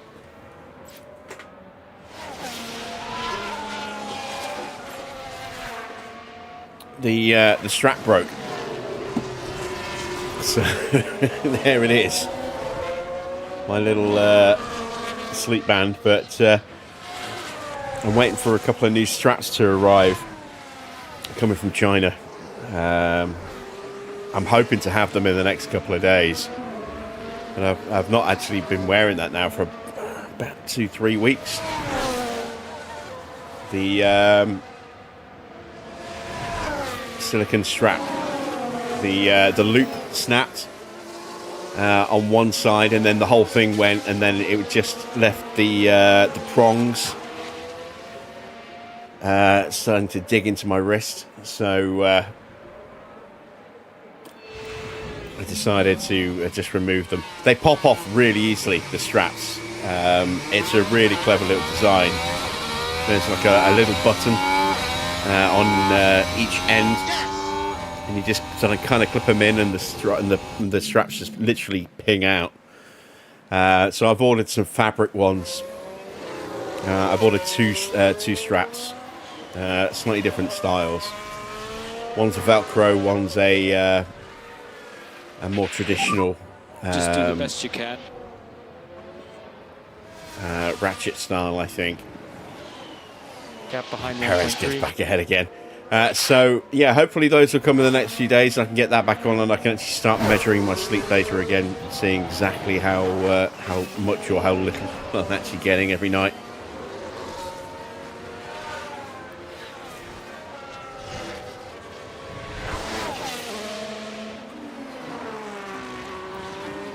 Not long left in the sprint itself.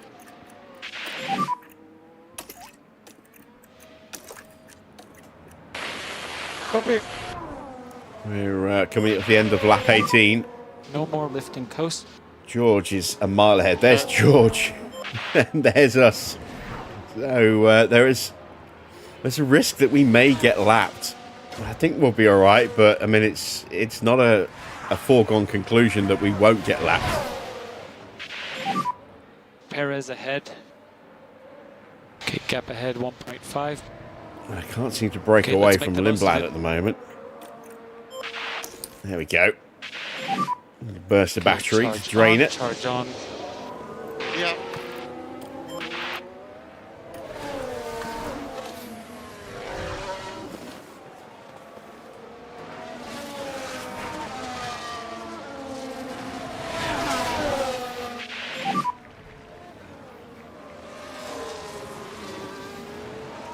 Okay, we're still okay.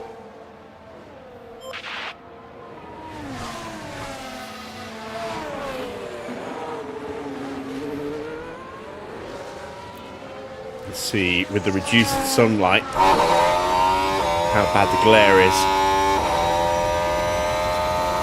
Yeah, it's pretty bad, isn't it?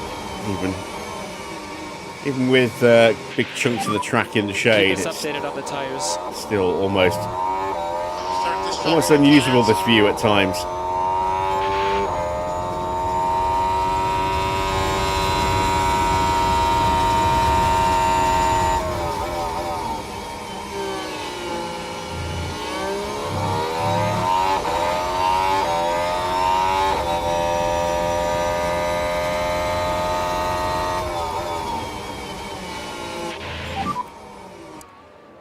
And that is why we are switching back to an older version of maximal graphics after tonight. Lots of battling ahead. Anything's possible.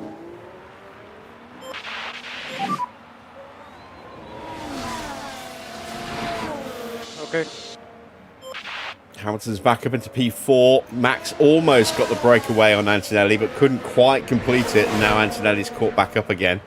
Hadjar now moves up past Oscar Piastri into 5th place. The side by side. Gasly still in 7th, Sainz in 8th. That's the last of the points. There's a little bit of a gap back to Albon in 9th. Leclerc's improved up to P14, Norris to P16. Not a stellar recovery drive for either of them. Gap ahead 0.5.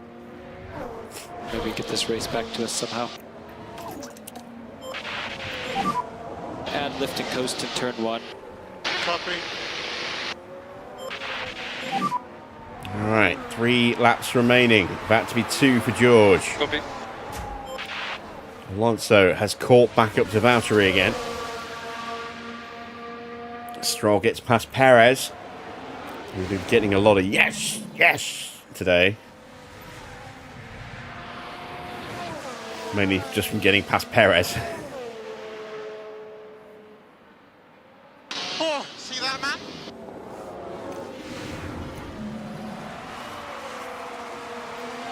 And there we go. Starting to close in on Valtteri. We finally get a little bit of overheating in the tyres, but I mean, he's been in dirty air for many, many laps now, so I'm not surprised to see a little bit of overheating like that. Maybe surprised it's taken this long.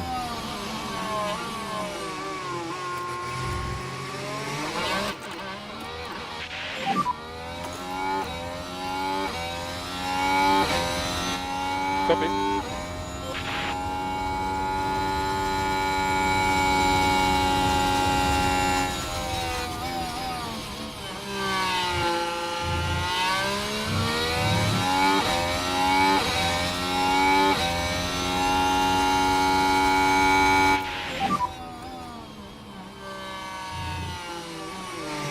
Okay.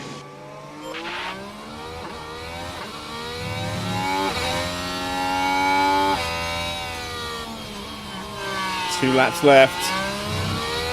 We are going to be safe from getting lapped, but not by the biggest of margins. As George now starts his final lap.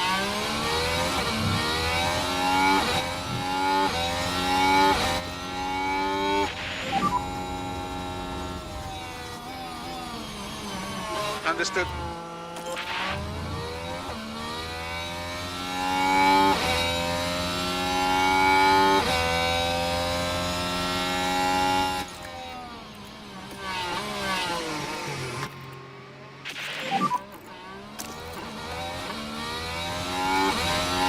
Yeah, okay.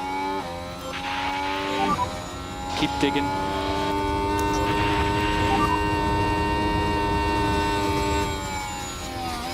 Copy. Understood. Okay, mode push. Yeah. Copy. Oh, we just about squeeze alongside. Can we complete the move? Yes, we can. Can we stay ahead? That's another question entirely.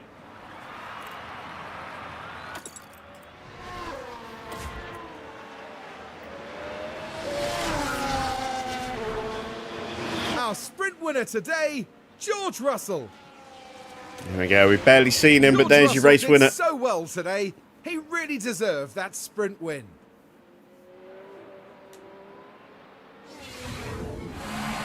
And that sprint win was well deserved. On to the Grand Prix now.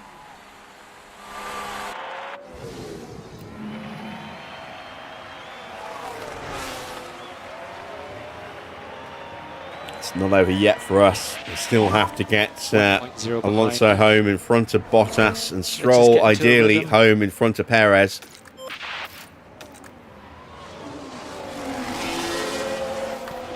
Am I going to pass this game? We still have a chance. I don't think we have enough Let's use battery the left to do this. Maybe, if we're very lucky. But we have to do it before the chicane. Yeah, we don't have the battery. Battery starts to pull away from us. Sorry, Checo. Alonso does get P18.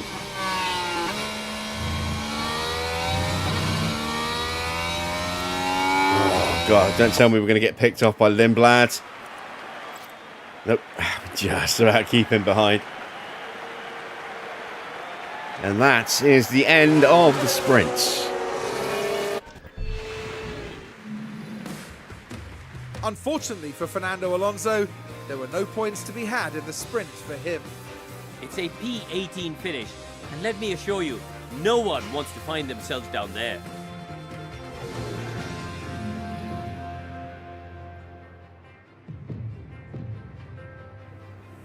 confirmation then of the sprint result. It is George taking the win from Kimi. Max down to third ahead of Hamilton, Hadjar, Piastri, Gasly and Sainz. They are the point scorers. Then it was Alex Albon in 9th ahead of Esteban Ocon in 10th. 11th was Bortoletto, 12th for Lawson, 13th for Nico Hulkenberg, 14th for Oliver Behrman, 15th for Charles Leclerc and 16th for Lando Norris. Both of them have to come from the back of the grid. They made up a few places, but you would have hoped, well, their team bosses would have hoped they'd have made up more than that. 17th for Franco Colapinto, 18th for Alonso, 19th for Bottas, 20th for Perez, Stroll in 21st, and Lindblad 22nd after, I think, a lockup and then a spin. That is the end of the sprint. Let's get ready for main qualifying.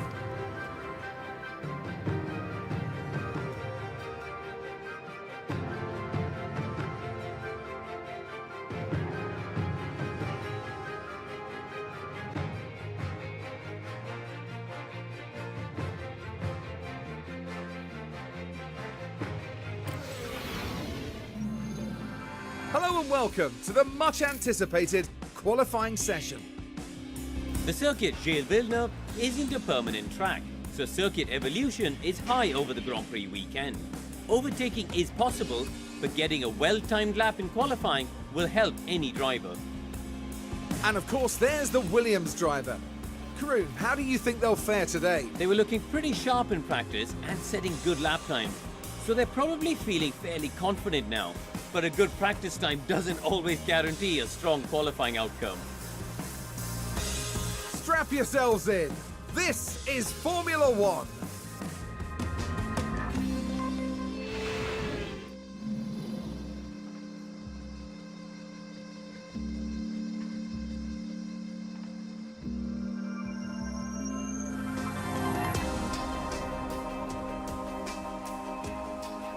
Okie we got some little tweaks to make to the car setups, nothing too drastic. In fact, here we go. We nailed it with Stroll at 100% with the little tweaks we made to him.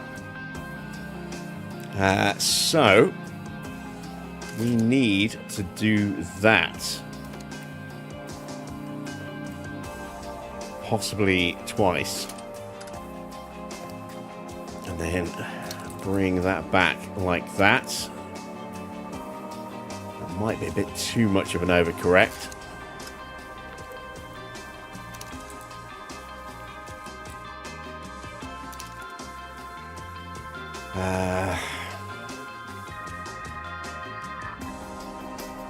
Yeah, we'll go with that. Hope that that works. We're going to start with some medium tyres. There we go, and let's send them out. Okay, should be green.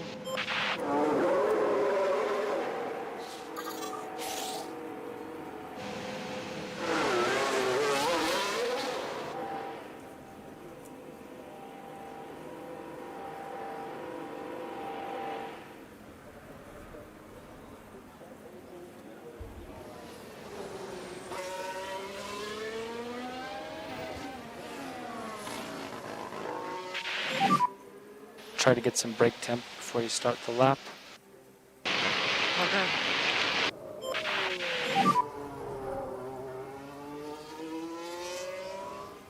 Okay.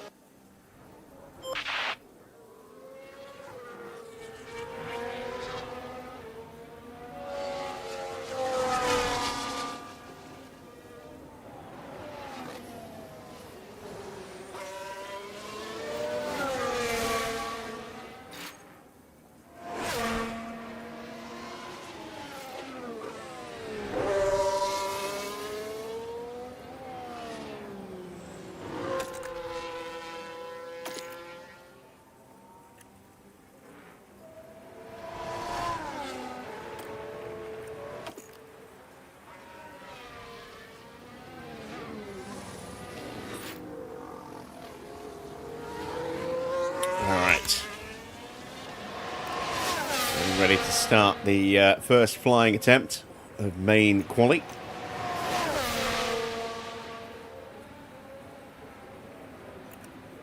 see how we do.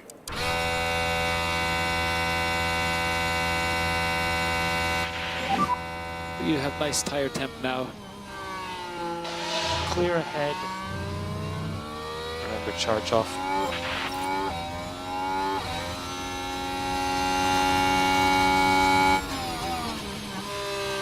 Looks like we should be quite good with how we catch Alex Albon here.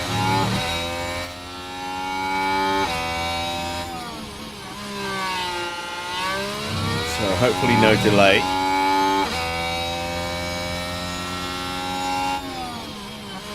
Maybe a slight delay for Stroll. He's down 0.3 to Alonso in the opening sector. That's about on par with what we've seen so far.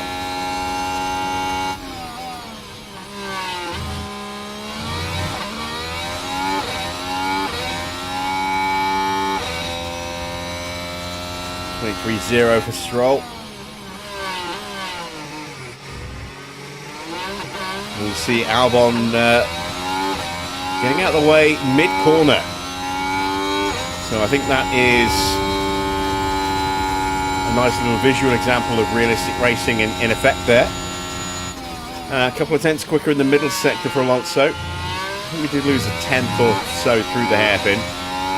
29.3 for Stroll.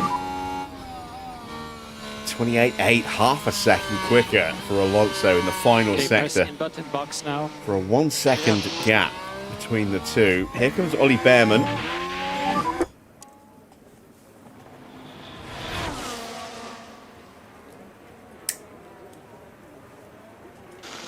Yeah, copy, mate.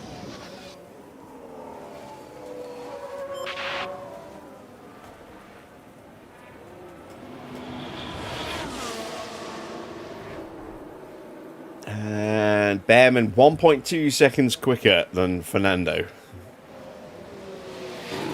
That's a bit of a margin. A 22.8 for Alex Albon as he starts to close in on the back of Fernando.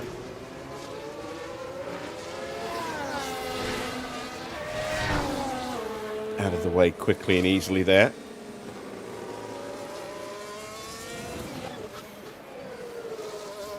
So let's take a look at the track details graph. And you can see the rubber has changed a bit there, but not sure how this is going to look going forward. Are we now at a fixed rate of rubber? Boxing. Switch Yeah, we'll have to see how that on the graph marks, find changes. restart revs and then switch off.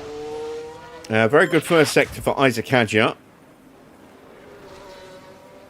Middle sector pretty handy as well.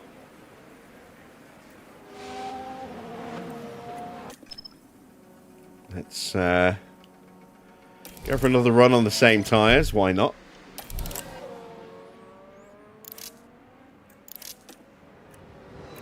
Oh, a bit of traffic. Hadjar definitely compromised at the end there.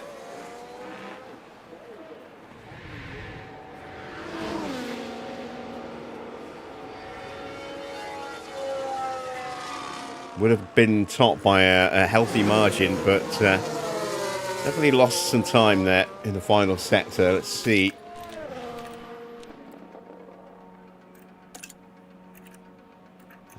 So it's Behrman who's top, isn't it? Let's take a look at Behrman's final sector. It was the 28.4. Copy. Albon did a 28.4, fractionally quicker to go purple. And then Hadjar just did a 28.9. He lost half a second in the final sector. He would have been top. Wouldn't have been by a huge margin, but it would have been a little bit. It would have been a tenth or so.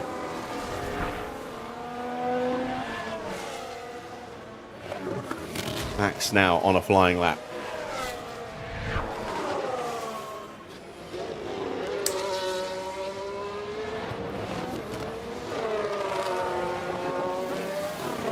It's a very bad first sector for Sights. 28.1. That's in lap pace. Oh, Max getting blocked by the Racing Bull of Liam Lawson. That's not going to go down well. Say goodbye to any chance you had of getting back in that second seat there, Liam, after that. Doing good on tire temps. Good gap ahead. Max ends Remember, up mode 6.8 push. tenths slower than Fernando Alonso.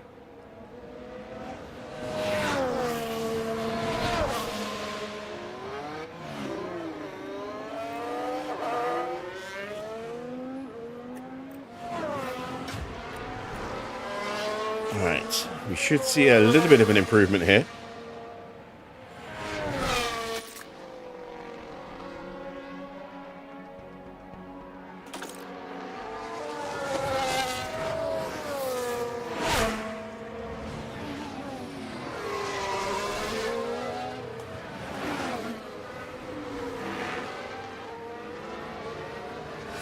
So Alonso is slightly down. It's an identical first sector for Stroll. That's why it's in white. It's slightly slower in the middle sector. Tyres now no longer at their best. Max stays off the line. Watson goes up to P2. That's really going to piss off Max. Piastri with a 22.5 in the opening sector. Any improvement at all in the final sector? Stroll still 2.2 seconds off. No improvement at all for Alonso. Yeah, we need the soft tyres now. Box now. Copy. Oscar's on a tear. Purple so far. Okay.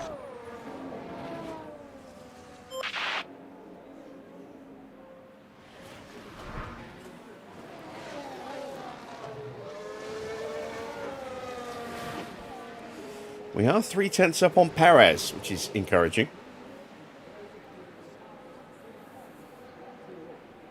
And a 113 dead for Oscar there. Comfortably the quickest time we've seen so far.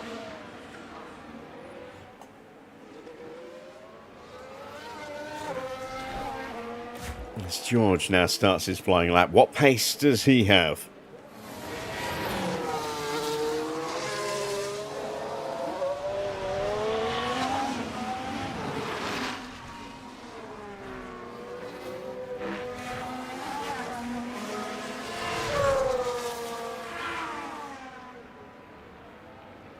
Uh, 22.4 goes purple. Has a little bit of a roadblock there. And Bortoletto in the way. Stop on the marks, find restart rev, switch off. Let's see if we manage to fix Alonso on his setup. Soft tyres going on. 97. Ah, damn it.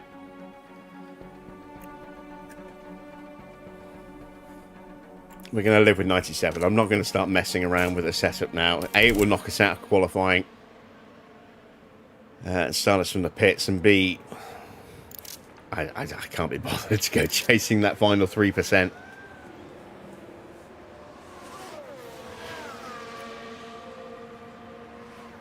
So, yeah, not a good middle sector for George.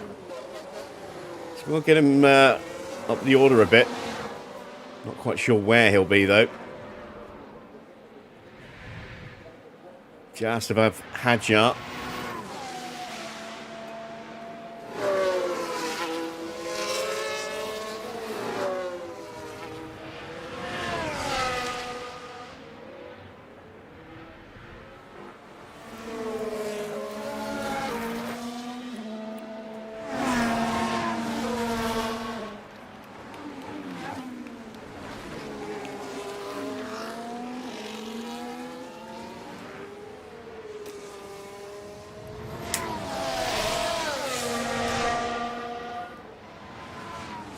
We're going early. the hope of getting a clean run. We shouldn't have time for another run after this. Just watch him behind. Right. We might have just ruined Norris's first sector. Understood. 22.5. No, we did get out of his way. Antonelli's had a miserable start to the lap, though. 27.3. He only just gets into the top 16, but there are a lot of cars who've yet to set a time. One of them, Charles Leclerc, who's just gone purple.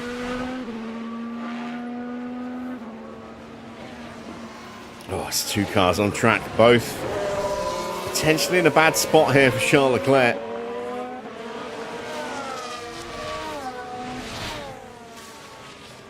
So he made it safely off the line for him.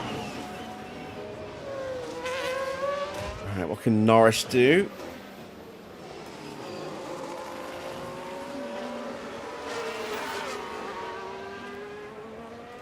Leclerc's really cooking right now. Norris goes P3.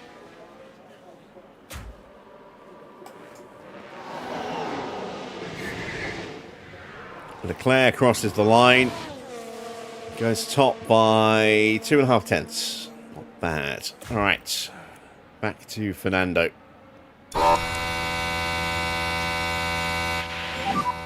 Tires are looking good. Remember, no push.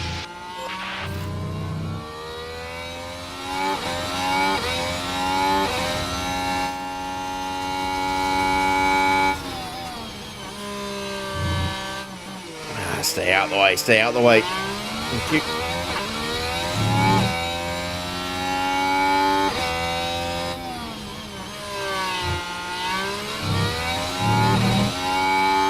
Right, now we need Lindblad to get out the way, and he does so. It's 23.0. It's not great. It's not great at all.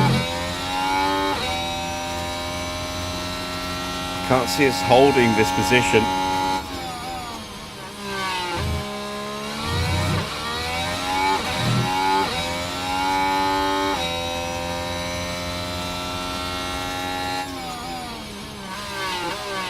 We're only 2 tenths up on Stroll's time here, so Stroll's having a good lap. Or Alonso's having a bad lap, or a bit of both.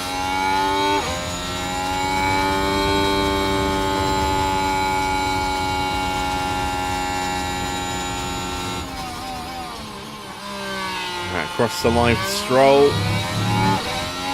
Improves to P15. Took 9 tenths of a second off his best lap. 4 tenths of a second for Alonso. He moves it to 11th. But we're done.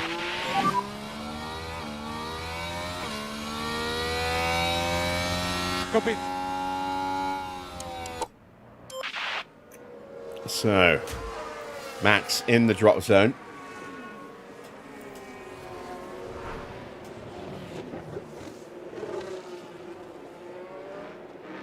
This will get him clear.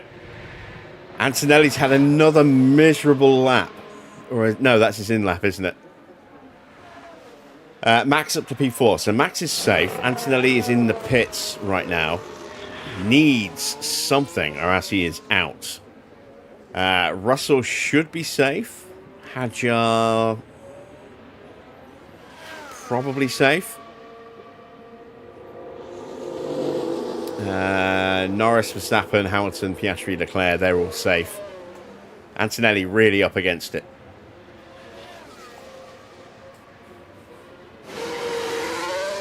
And there he goes. We'll have another run. If we're lucky, we might just get another lap in here. If we're lucky. We'll have a go. Looks. Probably should have sped up their in-lap a bit. Everyone else starting to pile out as well. We might not make it to the flag.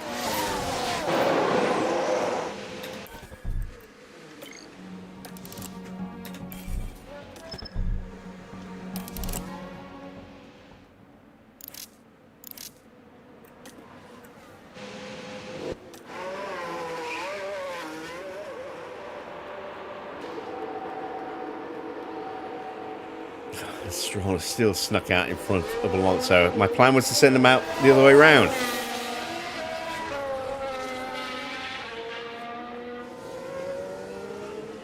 Going to take immediate control.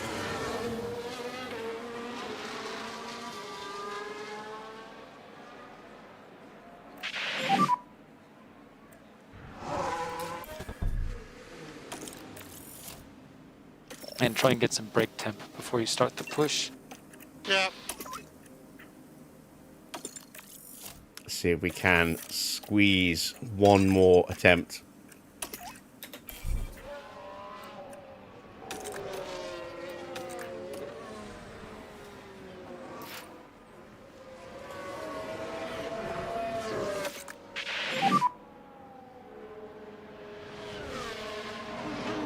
Copy.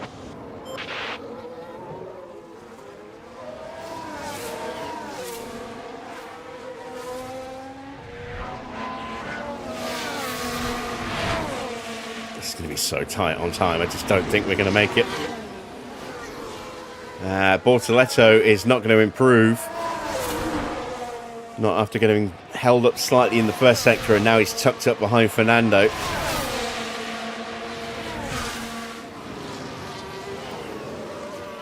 The tyres are nowhere near where they need to be now that we turned off the auto tyre warming. 17 seconds. Bortoletto goes through.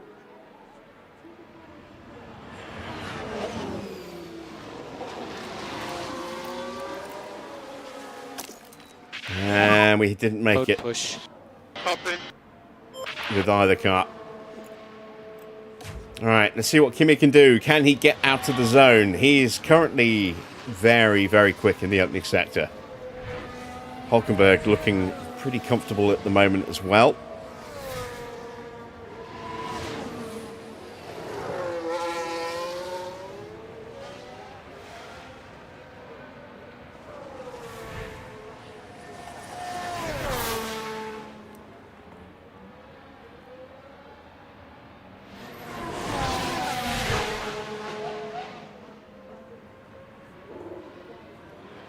Not the tidiest run into the chicane, but it is still good enough to get him up to second place. Lindblad's in the drop zone, but looking to improve, and he gets up to 13th. Hulkenberg up to 12th, and that is Alonso bumped. At the death, Alonso is bumped. So we're out of quali.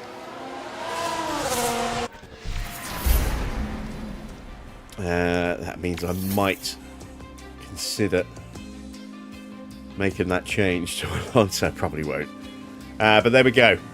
Out in Q1. Out with us, Bortoletto, Bottas, Perez, and Colapinto. Let's see who's sixing on pole.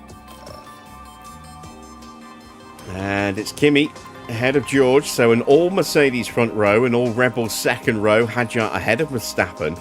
Gasly up into P5. Then the two Ferraris of Hamilton and Leclerc. The two McLarens of Piastri and Norris. And Sainz rounds out the top 10.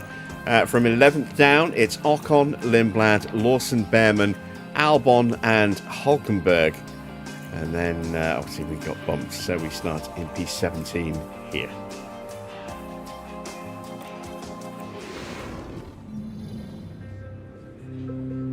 "70 laps of the Canadian Grand Prix await our drivers here in Montreal."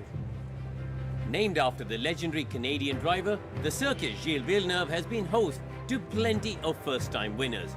Jean Alesi, Lewis Hamilton, Robert Kubica, and Daniel Ricciardo all got their maiden victories here. With a flat-out section of over a kilometre in Sector 3, Circuit Gilles Villeneuve is a track that asks, who dares brake last? And that means it's tough on tyres and brake temperatures the whole way round. The excitement is building, there's electricity in the air, but there's no surprise in that, it's race day.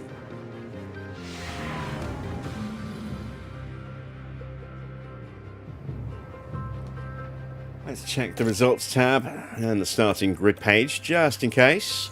Yeah, no penalties. No pit lane starts noted at this stage. What's the track temperature? Does it give us a clue? Ambient temperature is 22 degrees, so slightly cooler than the sprint, but not by much. Slightly warmer than we were initially led to believe. There will be bits of sun, but there's a fair amount of cloud. So we are going to go with the aggressive two-stop, I think.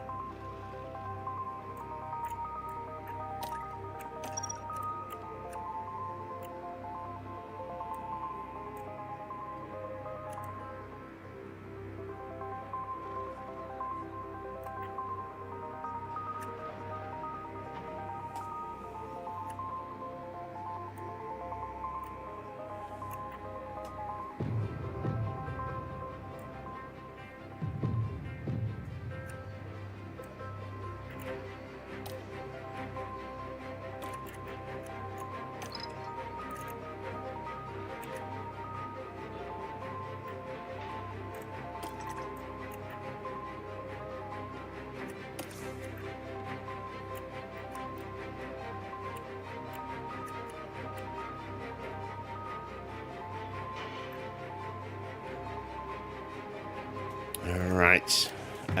We will put some extra fuel in the car. A couple of laps. Shouldn't take long to burn it off. We should be back to fuel neutral by lap 10-ish.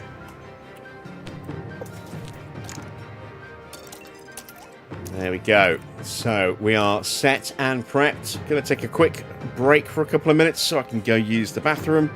And when we come back, we will get our Grand Prix underway.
Welcome back, everyone. The final preparations are now being made as we head into the race.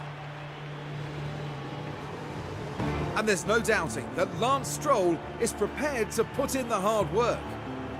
Starting in 20th, the points are a long way off. Can they get a good start here and push for a respectable finish? So let's see what today has in store, shall we? The drivers are ready and raring to go. It's the Canadian Grand Prix. And it's lights out and away we go. All right, we are off. Antonelli standing on the hard tyres, as is Max. And then it's kind of a fairly even split between softs and mediums everywhere else. Oh, and that's a spin right in front of us. Stroll gets to sneak on through.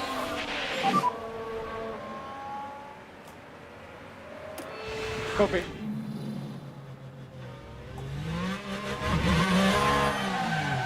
Poopsie poopsie for Gabriel Bortoletto there.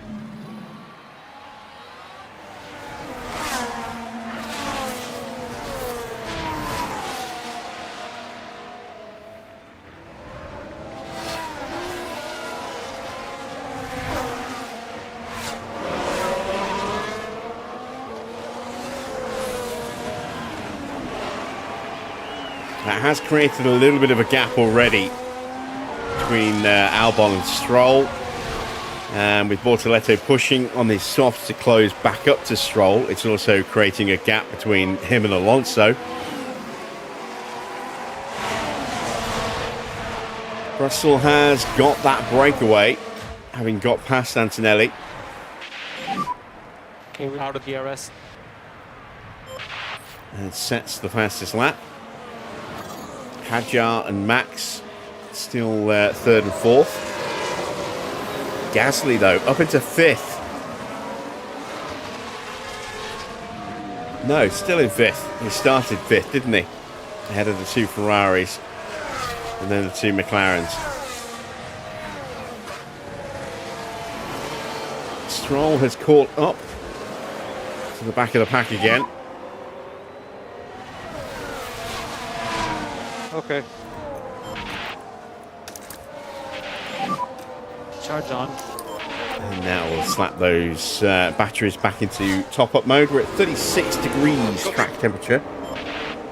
21.8 degrees ambient, so a little cooler than the sprint, but not by a lot. Certainly a little bit warmer than we were expecting, according to the predicted temperatures.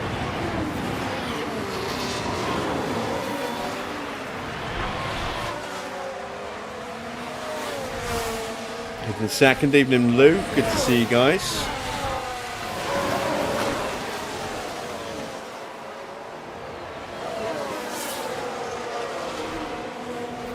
Bortoletto sticks to the long side, gets ahead. A bit more aggressive than us in the braking zone, as Alonso now looking to move on through. No problem. Stroll doesn't want to let him through.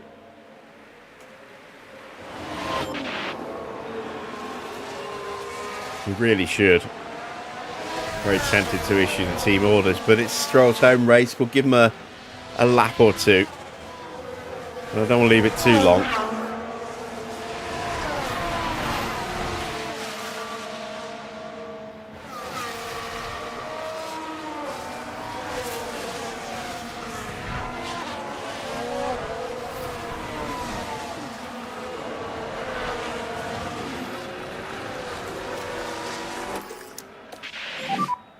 Okay.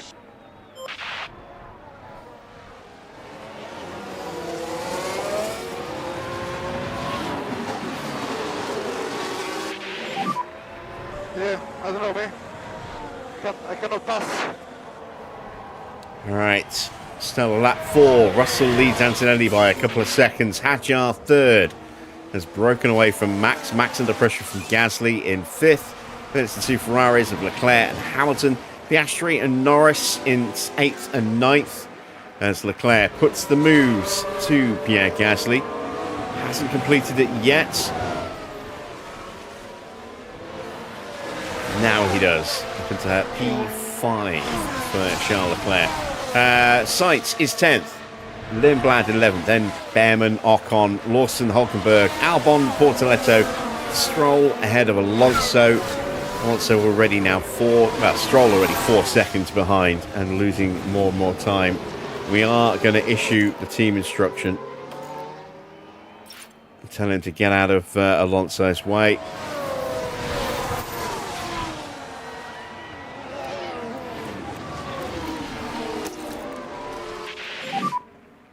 Copy.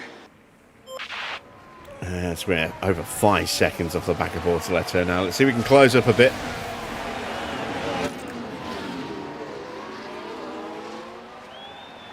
It's going to be a long race. If we finish where we are right now, this will be fine. 18th and 19th. Our targets are 18th and 20th tonight. So, mission accomplished so far.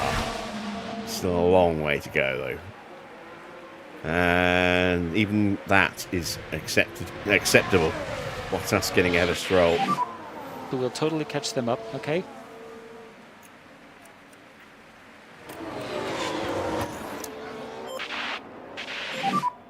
Okay, charge on. Yep. Once again, Russell looking to have things in hand. Antonelli being pressured by Isaac Hadjar.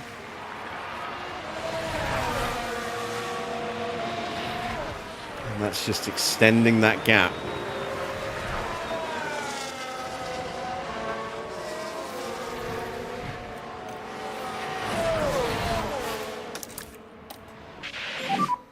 Charge on.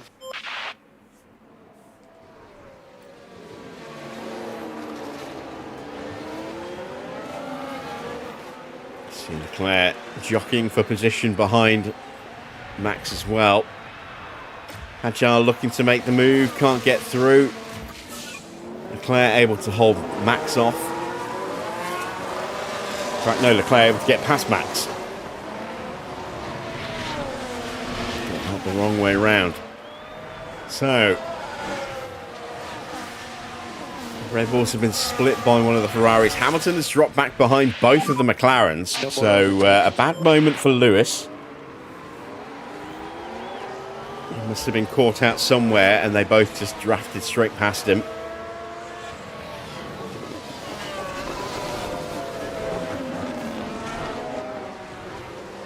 Alonso is yet to break away from Valtteri. And this isn't good because this is slowing us down.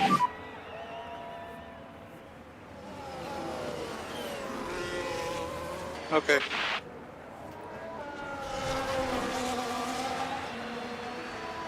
We do not have the battery to push yet, though.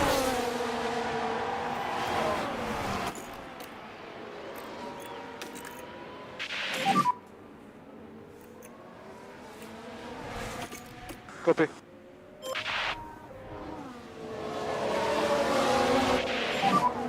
Copy. New fastest lap for Lewis Hamilton, trying to re-establish himself ahead of the McLarens. Gap to George now 6.6 seconds. That gap is still going up. 1.5 seconds on that previous lap.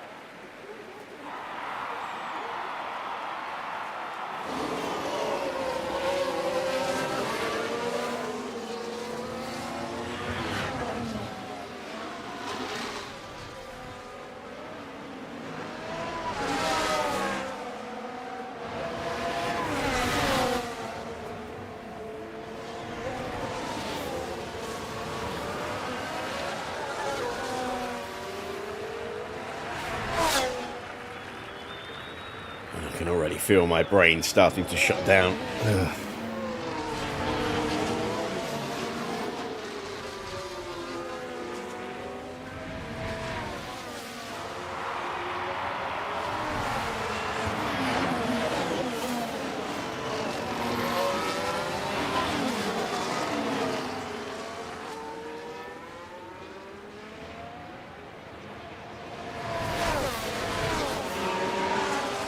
Piastri gets ahead of Gasly. Norris has dropped back. As Hamilton tries to take that place back from him. Was that a mistake from Colapinto I just saw? Or Colapinto and Perez swapped? Yeah, they swapped. Oh, Stroll got caught out. He immediately gets that place back. Hamilton's back down to 9th place. We gave him musical chairs, but nothing came from it in the end.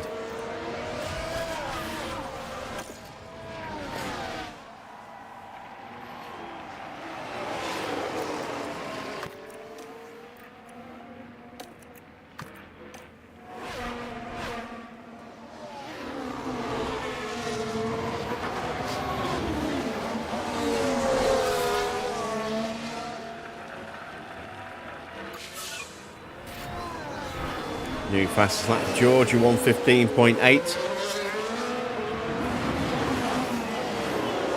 I can see myself having to concede defeat. We're going to get to the end of this lap and then we're going to call it. I am really starting to struggle. I will start the stream early tomorrow to pick up from this point, and then we will go into Monaco.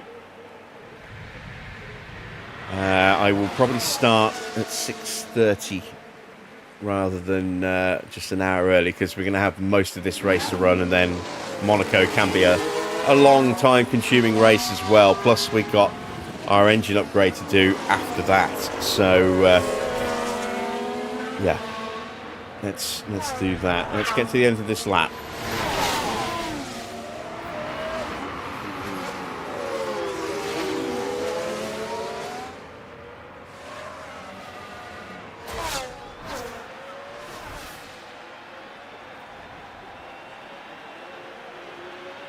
And there we go, Russell, nearly 12 seconds clear, almost has a pit stop in hand. Almost. So, that is where we are going to end the stream tonight, because I am rapidly failing. Thank you for sticking with it tonight. It hasn't been quite the high energy sort of stream that I normally try and provide for you guys. I really have been up against it these last couple of days, and it's hitting me hard right now. So yeah, we'll start tomorrow early, 6:30, to run the remainder of Canada, and then after that we will go straight into Monaco. So that's it from me. Thanks for watching. I am Jim Bob, and I'll be back with more F1 Manager very soon.